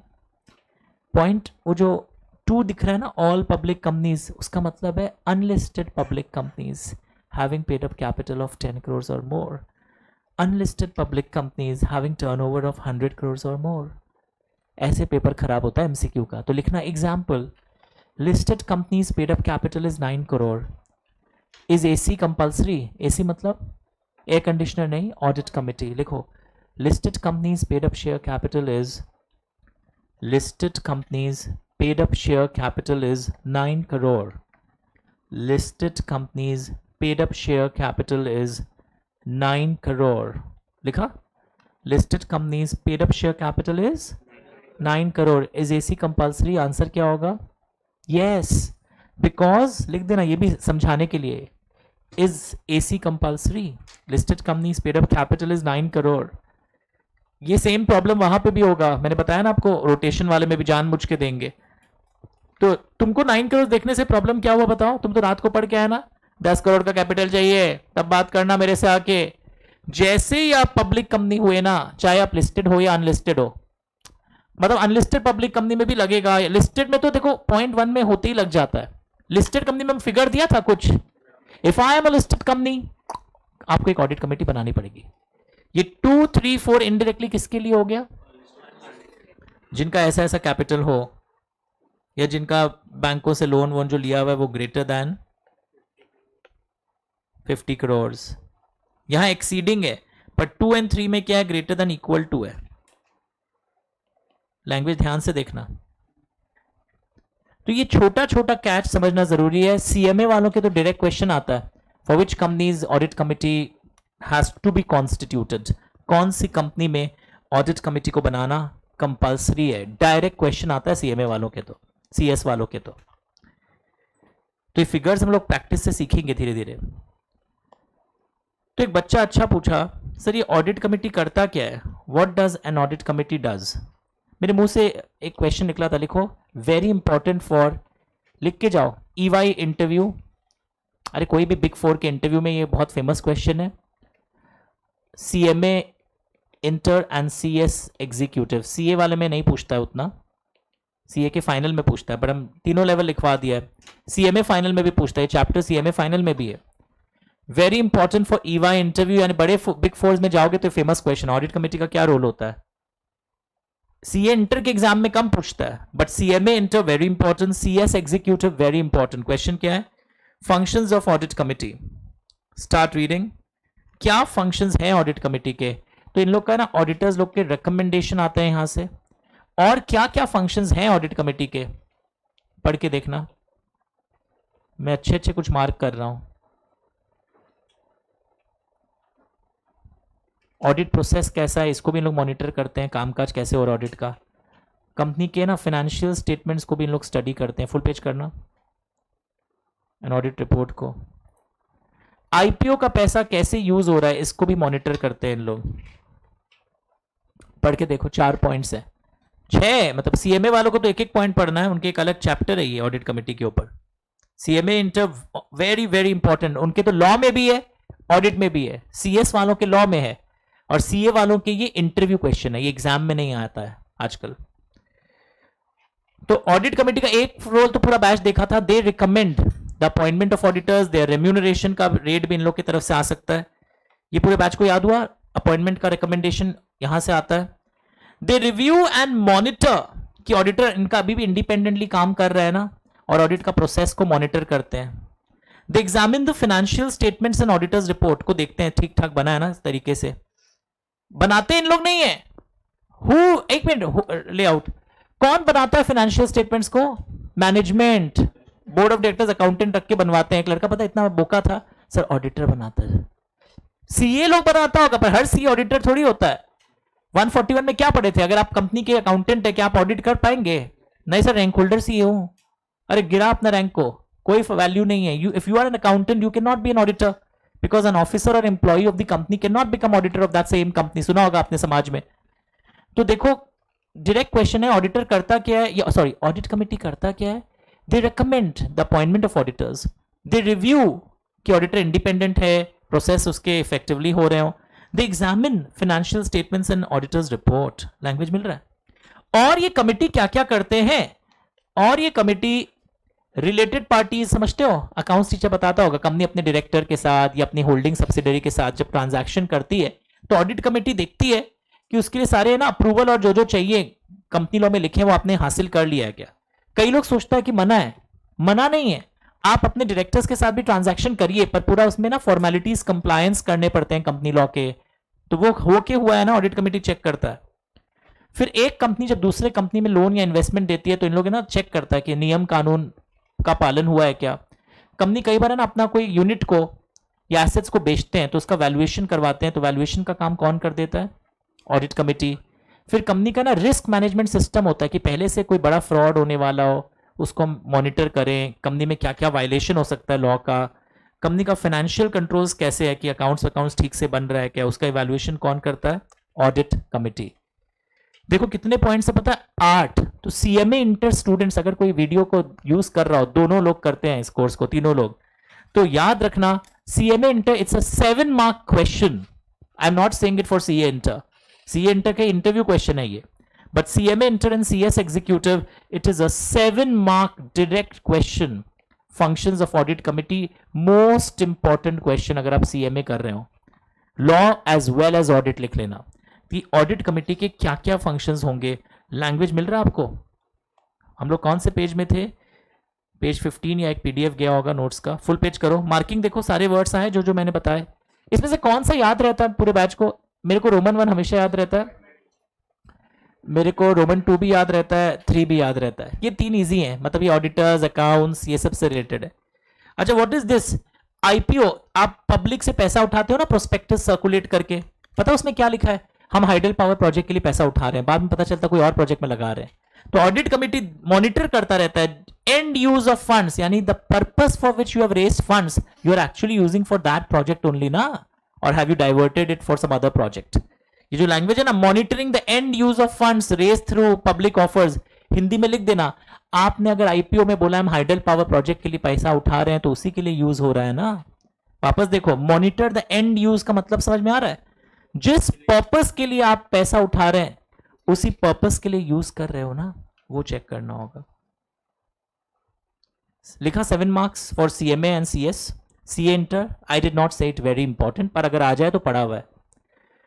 ये क्वेश्चन करो पूरा बैच, वेरी इंपॉर्टेंट लिखो, सबकी बुक में होगा, आप झूठ मत बोलना नहीं है हमारे पास। लिखो observe the writing pattern, answer भी पढ़ोगे पूरा बैच एक साथ। 7 मार्क्स का है ये, सब एग्जाम में आता है, कुछ एक्स्ट्रा पॉइंट भी मिलेगा। और कोई कोई की बुक में ना 2-3 एक्स्ट्रा क्वेश्चन भी होगा, तुम लोग घबराओ मत, तुम लोग के पीछे में डाला हुआ है, तो ये 2-3 एक्स्ट्रा क्वेश्चन होमवर्क में लोगे। तुम लोग इसको पढ़ो क्वेश्चन 1 को, चलो फुल पेज करो, बच्चे पढ़ रहे हैं।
देखो, what layout, what are the steps to be taken by a firm of chartered accountant to ensure कि हमने जो अपॉइंटमेंट किया ना वो वैलिड है. देखो ऐसे आज हम लोग अपॉइंटमेंट के बारे में पढ़ा था कि वो ऑडिट कमिटी रेकमेंड करता है नाम, उसके बाद सबसे इंपॉर्टेंट चीज़ बिफोर अपॉइंटिंग एक सर्टिफिकेट लिया जाता है उन लोग से अबाउट पीएलसीटी कि आपके खिलाफ कोई पेंडिंग केसेस हैं क्या, आपका टर्म के अनुसार है ना, आपके लिमिट्स क्रॉस तो नहीं कर रहे हैं. ओके तो अब यहाँ क्वेश्चन है क्या स्टेप्स हम लेंगे to ensure appointment is valid. तो देखो वो लाइन फिर से आई पूरे बैच में, टेक अ सर्टिफिकेट, हाँ है ना. एंड मोस्ट इंपॉर्टेंट कई लोग ये भूल जाते हैं, रेजोल्यूशन पास करना होगा ना जनरल मीटिंग में, और इसको चेक करने के लिए पता है हर कंपनी ना, आप लोग पढ़ोगे मिनट बुक मेंटेन करती है, समरी बुक होती है कि आपने मीटिंग में क्या डिस्कस किया है, तो उसको चेक करके एक्स्ट्रा पॉइंट है हाँ, जो हम लोग को क्वेश्चन आंसर्स के द्वारा पता चला. उसके अलावा कौन अपॉइंट किया है उसके अनुसार में, यानी एक चीज और चेक करोगे, compliance with law. What is compliance with law, ये अगले क्लास में पता चलेगा. Whether the appointing authority is correct, whether the appointing authority. अच्छा कभी मेरे मुंह से निकला था, who appoint auditors, shareholders normally, पर कल आप पढ़ोगे अगर गवर्नमेंट कंपनी है ना तो auditor is appointed by controller and auditor general of India. वो अगर नहीं करेगा तो हम लोग आगे जाएंगे और भी रास्ते हैं, तो इसमें वो भी डालना पड़ेगा कल पढ़ने के बाद, weather the appointing authority is correct. तो ये एक्स्ट्रा पॉइंट है ना ये, जो अभी आज हम लोग नहीं पढ़े. एंड एक और चीज, जब एक ऑडिटर अपॉइंट होता है ना, नया आता है, तो उसका एक नया वाले का एक फर्ज होता है कि पुराने वाले से वो बातचीत करेगा लिख करके, फोन में नहीं, कि हम ये ऑडिट क्यों ना लें, आप बताइए ऐसा क्या प्रॉब्लम है कि हम ये ऑडिट ना लें. तो ये आंसर ऐसा ना, ये एग्जाम में आया हुआ है, अगर पहले नहीं पढ़ा होगा तो आप फंस जाओगे. अच्छा सर्टिफिकेट में एक्स्ट्रा पॉइंट्स भी है, यहाँ मिसिंग है. कौन सा एक्स्ट्रा पॉइंट है, पीएलसीटी. तो ये क्या लिखा है, अपॉइंटमेंट वैलिड है या नहीं है वो इन चीजों से पता चलता है. एक लड़का होता है सर एडीटी वन अगर तुम नहीं फाइल करते हो तो अपॉइंटमेंट इनवैलिड नहीं होता है, तुम्हारे ऊपर कुछ पेनल्टी लग जाएगा, फाइन लग जाएगा, बट तुम ये नहीं बोल सकते एडीटी वन नहीं फाइल हुआ तो चलिए आपका अपॉइंटमेंट खारिज, ये नहीं चलेगा. तो क्वेश्चन है क्या स्टेप से पता चलता है कि आपकी अपॉइंटमेंट वैलिड है. आप मिनट बुक देखते हैं, वहां मिनट बुक में क्या पता चलता है कि मीटिंग में क्या डिस्कस हुआ था, तो वो रेजोल्यूशन पास हुआ या नहीं हुआ वो लिखा रहता है मिनट बुक के अंदर. मिनट बुक एक समरी बुक होती है कि आपने मीटिंग में क्या क्या डिस्कस किया, उसका एक संक्षिप्त वर्णन मिनट बुक में आप वर्णन करके रखते हैं. Compliance with law, code of conduct, दिख रहे पॉइंट्स प्लीज चेक करो. So what steps are taken to ensure that the appointment as statutory auditor is valid. Check करो, बढ़िया से चेक करो, ये सारे पॉइंट्स मिल रहे हैं या नहीं मिल रहे हैं, चेक करो. तो ये वेरी इंपॉर्टेंट लिखा है इस क्वेश्चन को. Okay very good. किसी के बुक्स में नए 2 एक्स्ट्रा क्वेश्चन होंगे, घबराइए मत, उन लोग जिनके होंगे वो भी बाद में करेंगे once I complete the class. आइए कुछ क्वेश्चन आंसर कर लेते हैं 10-15 मिनट में, then we'll wind up today's class, ताकि आज जो पढ़े ना वो कंसोलिडेट हो जाए. एंड क्वेश्चन आंसर से अच्छा कंसोलिडेट होता है. क्वेश्चन 1 आंसर छुपाओ. कहाँ मिलेगा सर, ऐसे chapter number 6 question on answers का दिया हुआ है. चलिए आज हम तैयारी सेक्शन में कुछ करेंगे तैयारी. सेक्शन 139 के क्वेश्चंस अगर आ जाएं, पीडीएफ मैं यूट्यूब के डिस्क्रिप्शन लिंक में दे दूंगा बाद में जब यूट्यूब पे डालूंगा. तो सेक्शन 139 रोटेशन से रिलेटेड कुछ अच्छे अच्छे क्वेश्चंस हैं. अभी आपको पहले रीडिंग टाइम दूंगा पूरे बैच को, प्लीज रीड क्वेश्चन 1 एंड 2. आपसे अगर मेरे को ना आप ओरल आंसर्स मन में डिसाइड कर लो, आंसर पढ़ना मत अभी, फिर आप झांकना कि किस तरह आंसर लिखा हुआ है. स्टार्ट दोनों, एक मिनट को 1 2 एक और देता हूं 3, उससे आपका पूरा रोटेशन का कॉन्सेप्ट क्लियर हो जाएगा. 4 पढ़ोगे अभी आप सिर्फ, धीरे से काम करोगे. लिखना question 1 to 4 is based on rotation, क्योंकि अभी 5-6 हुआ नहीं अभी कई बैचेस में, तो हम लोग बाद में करेंगे उसके राइटिंग प्रैक्टिस, अगले दिन करेंगे अगर हो भी गया. 1 से 4 चलो. I give you reading time to all everyone watching it on YouTube later on. Start reading 1 से 4. फिर मैं आपको इसका पैटर्न बताता हूँ, आंसर कैसे लिखा जाता है. उस दिन भी बताया था ना मैंने आपको, एक दिन पहले भी कई तो वापस योर टाइम स्टार्ट्स नाउ, पहले ओरल कैलकुलेशन निकाल लो मुंह में उस दिन की तरह।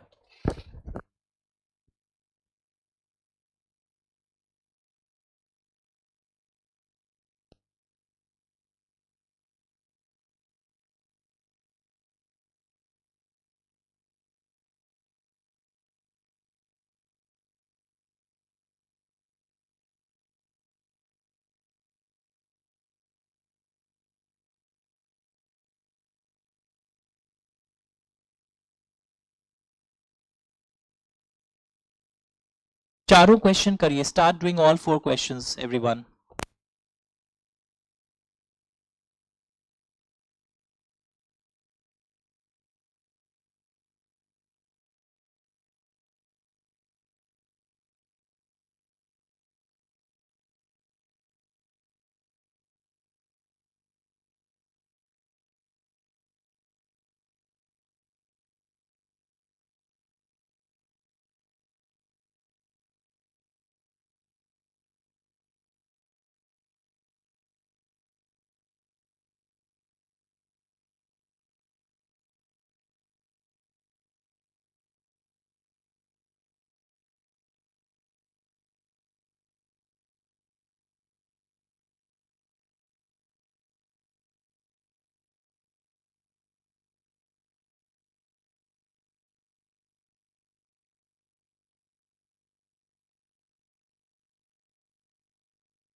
चारों पढ़ो है, एक क्वेश्चन को देख रहा है बहुत देर से तुम। तुम पढ़ो, अभी एक ही में हो, क्या पढ़ना? फिगर्स मैच करो, पेज घुमा के फिगर्स चेक कर लो, अप्लाई करो।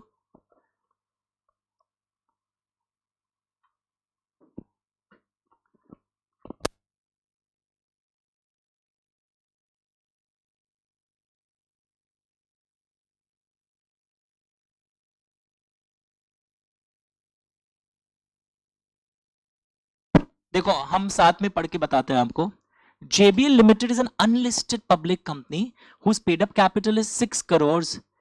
कुछ मेरे को याद आ रहा है 10 करोड़ था क्या पेड अप कैपिटल, मैं सच में भूल जाता हूँ figures.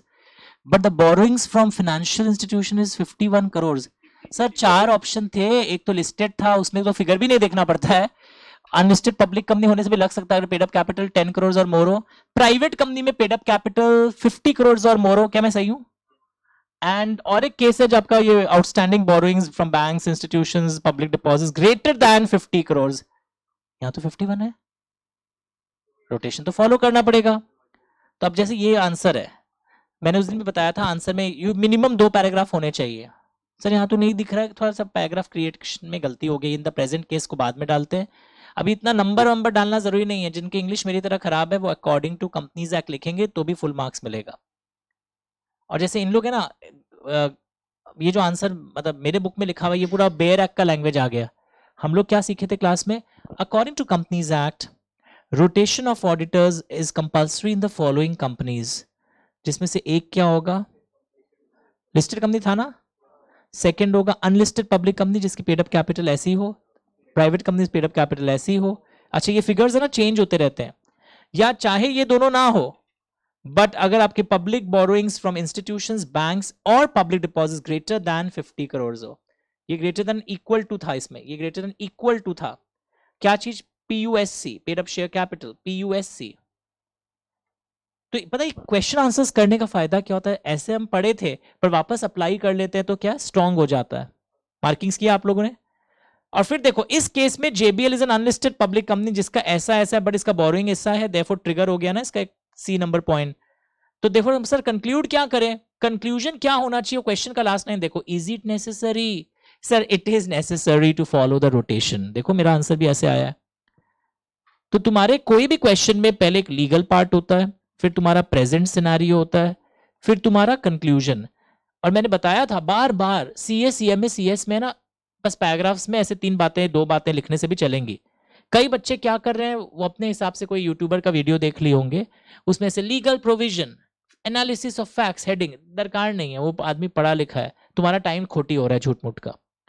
And when you right such answers, कुछ कुछ चीज को उसी इंक से अंडरलाइन करना चाहिए, जैसे ब्लैक इंक से लिखते हैं सीए में, तो ब्लैक से ही बस अंडरलाइन, मेरी तरह मत लगा देना ग्रीन और रानी कलर का पेपर डिस्क्वालीफाई हो जाएगा, फिर मत बोलना आपके कारण हुआ है, आदत पड़ गया था मेरा। पक्का क्वेश्चन में कंफर्ट आया? इतना टाइम क्यों लग गया तब आप लोगों को क्वेश्चन 1 करने में? बहुत सिंपल था, एकदम फिगर पे बेस्ड था। क्वेश्चन 2 पे आओ जल्दी से। प्राइवेट लिमिटेड, प्राइवेट लिमिटेड, क्योंकि इधर एक पॉइंट था देखो, ऑल कंपनीज, ये पहले तो पब्लिक पर था और इधर वाले में क्या लिखा है देखो, all companies having public borrowings from financial institutions banks, तो प्राइवेट लिमिटेड बैंक से उठा लिया पैसा 48 lakhs पेड अप कैपिटल। अरे 48 lakhs देख के कई लोग भावुक हो गए, सर 50 क्रॉस नहीं हुआ सर, नथिंग डूइंग। मैंने बोला ना पूरा पढ़ना चाहिए, पर इसकी पेड अप कैपिटल वाली तो पॉइंट ट्रिगर हो गई ना। 52.5 से क्या होता है सर, ग्रेटर देन, तो वापस अकॉर्डिंग टू कंपनीज एक्ट। समझ पा रहे हो, मैं बार बार बोल रहा हूं। और सेक्शन नंबर याद हो तो 139 लिख दो। सर वन सेक्शन तो याद था सर, वो क्लॉज याद नहीं था, सब सेक्शन याद नहीं था, तो उल्टा फुल्टा मत लिखना, इससे तुम सेफ्टी के लिए 139 तक लिख दो, चीपनेस मत करना। अकॉर्डिंग टू सेक्शन 141, एक लड़का तो बहुत 420 टाइप का था, आता नहीं है पर कुछ तो लिखेंगे, हम क्या लिख रहे हैं पता है, अकॉर्डिंग टू सेक्शन 520, है ही नहीं कंपनीज एक्ट में ये सेक्शन नंबर है ही नहीं 520, तुम कहां से क्रिएट कर दिए? तो तुम अकॉर्डिंग टू कंपनीज एक्ट लिखो अगर नहीं आता है तो, that rotation of audit firm is compulsory in the following companies, in our case clause number 2 is attracted या क्लॉज 3 इज अट्रैक्टेड, ऐसे करके बता देना। जैसे मेरा ये वाला बेयर एक्ट का लैंग्वेज है, पर आप समझ गए मेरा वाला लैंग्वेज कौन सा है जो मेरे बुक में ड्राफ्टिंग की गई थी सिंपल लैंग्वेज में, it is question answers form में मैंने बना दिया था ना। नेक्स्ट, अच्छा तो इसका आंसर क्या होगा सर वो बताइए ना, होगा ना, होगा ना, दे हैव टू फॉलो, क्यों फॉलो करना पड़ गया? Yes yes. इसमें आओ,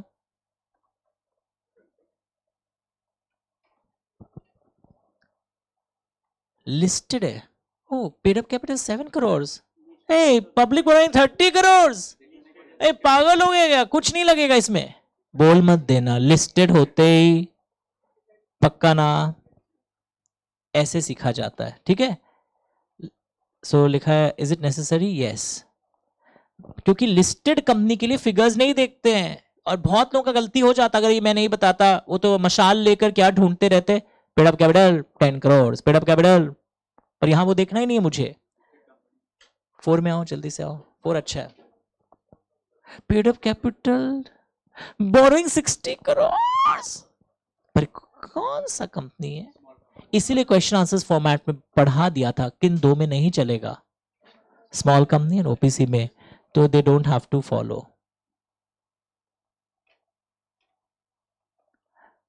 और वापस according to section 139 of companies act in the present case, और फिर लास्ट में ऐसा कंक्लूजन क्या करें, इज इट नेसेसरी पूछा है तो वही तो लिखोगे, इट इज नॉट। ओके 5 आज नहीं पढ़ोगे बिकॉज ये दूसरे टॉपिक से रिलेटेड, अभी नहीं पढ़ोगे, ये दूसरे तुमने 1 to 4 में लिखा था रोटेशन, बच्चा लोग रुको रुको मजा आएगा।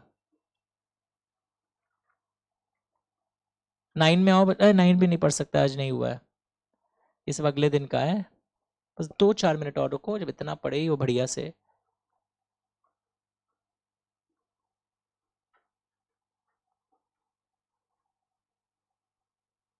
थर्टीन में आओ, लिखो रोटेशन रूल्स। 14 काट देना क्वेश्चन, अगर किसी का ऑलरेडी कटा हुआ है on the date of commencement काट देना, इरेलीवेंट है। रोटेशन रूल्स, आइए 13 पढ़ोगे अभी तुम, उसके बाद हाँ 13 पढ़ो एक बार, आ जाओ आ जाओ 13 पढ़ो अच्छे से।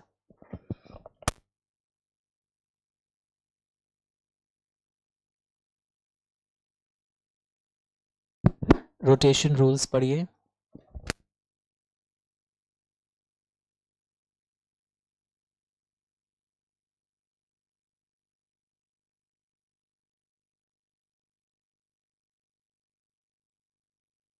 आज ही एक रूल पढ़े थे ना, मेरा लैंग्वेज बहुत ईजी है एक्चुअली में, हम पता है ईजी लैंग्वेज से पढ़ा है, क्योंकि हम जब पढ़ रहा था ना, जो मैंने बोला ना मेरे को 1 महीना लग गया, जिसको तुम लोग मेरे को बहुत हे दृष्टि से देखोगे, हे डल है लगता है, क्योंकि हम बेहराक का लैंग्वेज पढ़ रहा था as a teacher, as a student, मेरे को प्रॉब्लम हुआ, तो हम आपको पता है मेरे बुक में क्या है, चैप्टर का क्लास नोट से दे दिया, इसे मैंने डिक्टेशन हटा के वो लाइंस याद साथ साथ में करवाने पर ध्यान दिया। ये कौन सा नंबर है अब? और जिसकी इंग्लिश खराब है वो 2-3 सारा क्वेश्चन आंसर लिखना संभव नहीं है, we are not in class 3 sir, सारा प्रैक्टिस करें लिख लिख के, ये सब मैसेजेस आता है, पॉसिबल है, एक चैप्टर का जज्बा से कर भी लोगे, एक ही सब्जेक्ट का एग्जाम दे रहे हो कि I am CMA in company audit section 139, tax है जो अपने आप में tax is equal to 4 subjects, tax is equal to 4 subjects, तो अगर टैक्स का स्पीड ठीक नहीं रखोगे ना तो उड़ जाओगे। Tax is actually equal to accounts plus company law, corporate law plus costing plus FM. जैसे मैं आपको बार बार बोल रहा हूं, टैक्स एंड लॉ एक ही स्टाइल से पढ़ा जाता है, शब्दों का चयन समझते हो, जब टीचर्स पढ़ा रहे होंगे स्टाइल शायद उनका अलग होगा, मेरी तरह नहीं होगा, पर जो हम आपको सिखाया ना, कोई वीडियो देख रहा होता है 1.5 घंटे का, हर दिन बोल रहा हूं ये बात, अचानक लग रहा है 55 मिनट बाद थोड़ा ऊपर से जा रहा है ये टॉपिक, वहां लिखेगा class number this 55 minutes tax, तो इससे ही ग्रोथ होगा, छोटा छोटा कोशिश करके देखोगे अलग लेवल पे पहुंच गए हो। चलो इसको पढ़ो। Mr. Mehta was the outgoing auditor of ITC Limited who completed one term of 5 consecutive years. Can Mr. Mehta be further appointed as incoming auditor on the subsidiary company? Oh, पढ़ के देखो,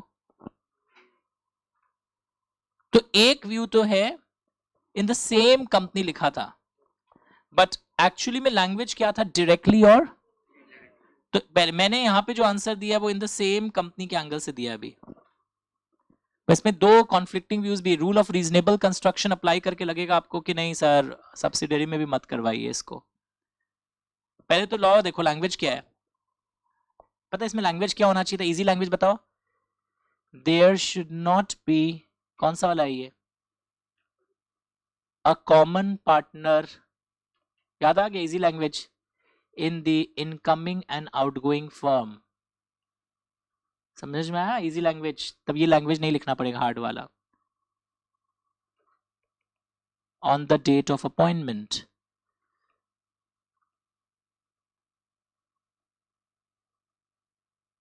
उसके बाद ये वाला भी लिखना पड़ेगा ना, ये वाला लाइन,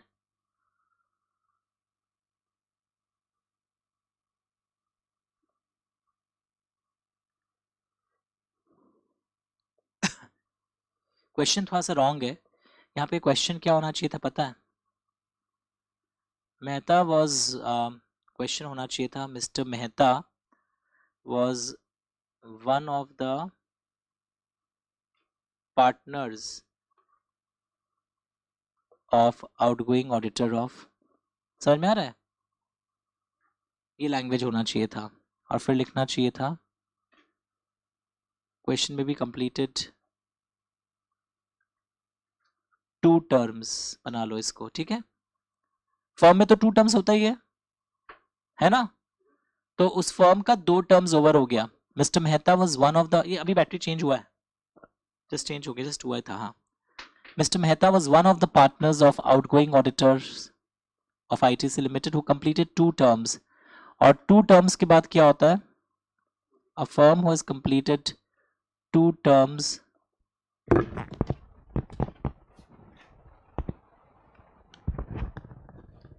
तो लैंग्वेज चेंज कर दिया मैंने, shall not be eligible the same company, तो अच्छा वैसा सेम कंपनी के एंगल से आंसर दीजिएगा, इंस्टीट्यूट ने वो आंसर अडॉप्ट किया है, लैंग्वेज लिखा, रिटन एवरीवन, क्वेश्चन चेंज कर दिया कि 2 टर्म्स ओवर हो गए, और लिखा हुआ है वो, ठीक है, यहां तो वो कूलिंग पीरियड ऑब्जर्व करेगा, मेहता नहीं आ सकता, मेहता का वो पुराना वाला फर्म, बट वो क्या नए फर्म में वो बन सकता है, पहले तो नए फर्म में नहीं रह सकता है वो, पर यहां पे क्यों हो जाएगा, सब्सिडरी कंपनी में अपॉइंट हो रहा है, सेम कंपनी में नहीं अपॉइंट हो सकता था, याद है बार बार सब्सिडरी को लेकर तो यहां पे कोई क्लियर मेंशनिंग था नहीं, तो देयरफॉर सब्सिडरी में अलाउड कर दिया जा रहा है इस बार, अभी तक जो मैंने सिखाया आपको, मैं एक दिन स्टैंड चेंज करूंगा कुछ नोट के साथ, अभी तक जो आप सीखे हो मेरे संग उसके अनुसार क्या है, सेम कंपनी, सुबह से क्या सीखे हो, सेम कंपनी में आप नहीं आ सकते for 5 years from the completion of his term. तो समझ में आ रहा है, ये पढ़ा हुआ लाइन ही अप्लाई हो रहा है केस स्टडी के अंदर, कभी रूल नंबर 2 अप्लाई होगा केस स्टडी में, कभी रूल नंबर, और ये वो नॉर्मल लाइन कूलिंग पीरियड का जो होता है ना कि आपको firm which has language change कर लिया, फर्म विच कंप्लीटेड 2 टर्म्स, ठीक किया तुम लोगों ने काट के, मैंने इंडिविजुअल वाला क्वेश्चन हटा दिया।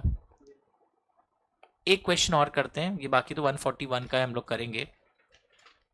देखता हूँ पीछे की तरफ एक क्वेश्चन था, I like that question, if it is there in your book, वरना हम लोग बाद में करेंगे। तो रोटेशन को लेके अच्छे अच्छे क्वेश्चंस आते हैं कई बार।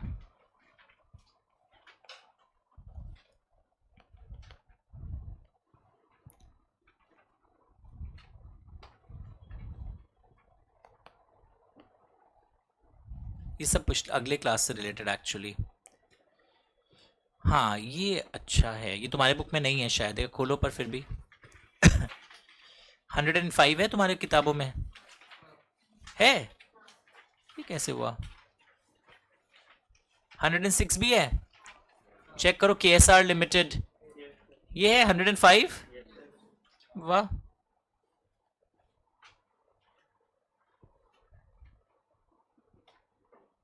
पढ़ो तो इसका पॉइंट 1 पढ़ो all of you, point Roman 1 का 1 एंड 2, चलो और आंसर भी मैच करना।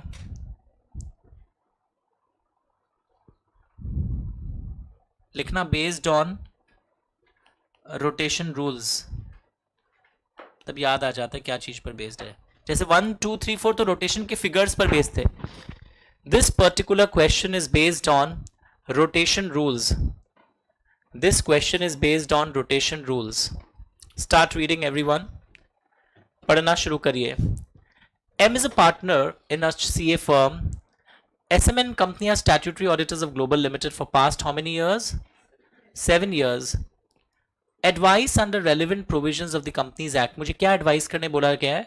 For how many years SMN company can continue as statutory auditors? A firm है ना, फर्म को तो 2 consecutive terms पूरा समझाना पड़ेगा, और 5 years मिलता है तो कितना हो सकता है 10 years, तो 7 ही हुआ है तो कितना साल और, 3 years सबका राइट होता है, पर लैंग्वेज देखो, पढ़ लेना। हाँ ये रूल नंबर लिखने की दरकार नहीं है, ये रूल का साल लिखने का दरकार नहीं है। अच्छा फॉर हाउ मेनी इयर्स वाला हो गया। अच्छा अब ये कूलिंग ऑफ पीरियड का मतलब क्या है, आज ही पढ़े थे वो, ब्रेक, वेरी गुड। तो ब्रेक में क्या हम एसएमएन कंपनी में अपॉइंट हो सकते हैं वापस से? पढ़ के देखोगे आप, क्यों नहीं हो सकते? इधर देखो, इधर देखो, M is a partner in SMN company and ML and company. Okay तो SMN company are statutory auditors of global so and so, तो क्वेश्चन आ रहा है क्या MLN कंपनी को हम अपॉइंट कर सकते हैं? दे रूल नंबर अपना कौन सा था 1 ना, कि on the date of appointment हमारे क्या नहीं होने चाहिए, there should not be a common partner between the outgoing firm and the incoming firm on the date of appointment. Line language करो, on the date of appointment there should not be, ये line भी आना चाहिए, on the date of appointment there should not be a common partner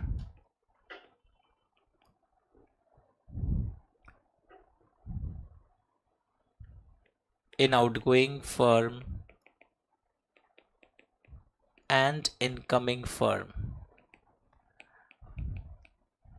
After 5 years you are free to appoint, वो भी बताओगे।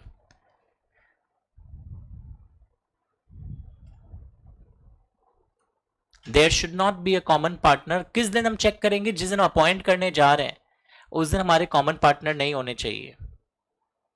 5 साल तक हम लोग ऐसा काम नहीं कर सकते, मतलब सेम कंपनी में हम कोई ऐसे फर्म को अपॉइंट नहीं कर सकते जो कि जिसमें कि कॉमन पार्टनर्स हो। वहां वाला आउटगोइंग फर्म का पार्टनर यहां भी पार्टनर, वहां पे भी अभी है और यहां पर भी है, ये नहीं हो सकता। तो ये सब क्वेश्चन अगर थोड़ा नहीं एक्सपोजर होता है, आप टॉपिक का नाम लिखे थे ना based on rotation rules, very good, इसमें आ जाओ तो मजा आ जाएगा। मत पढ़ना, ये मत पढ़ना, बिकॉज दूसरे चैप्टर से हो गया, सॉरी दूसरे चैप्टर से। ये भी कल होगा, अगले दिन होगा, ये भी अगले दिन होगा, सब अगले दिन का ही है।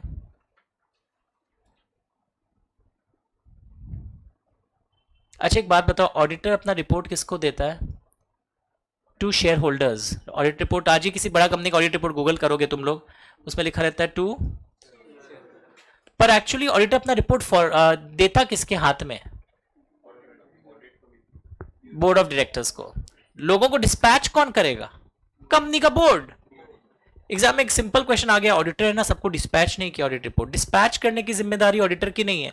ऑडिटर की जिम्मेदारी होती है कि वो एक रिपोर्ट शेयर होल्डर को एड्रेस करते हुए बनाता है और हैंडओवर कर देता है रिपोर्ट किसको? बोर्ड ऑफ डायरेक्टर्स को। बोर्ड अगर डिस्पैच नहीं करते हैं तो किसकी गलती है? वो बोर्ड की गलती है। ये सब कॉन्सेप्चुअली आपको पता होना चाहिए। So this is all for today. Not a very big class but done a lot of things. परसों मिलेंगे थर्सडे, और व्हाट्सएप ग्रुप में हमेशा रात को 10 बजे तक, 10:15 तक एक अनाउंसमेंट देख लिया करिए क्या हो रहा है। जो एडिड नहीं है आज एक व्हाट्सएप फिर से जाएगा, चेक करिए, और अभी ऐड करवा देता हूं, अभी ऐड करवा देता हूं।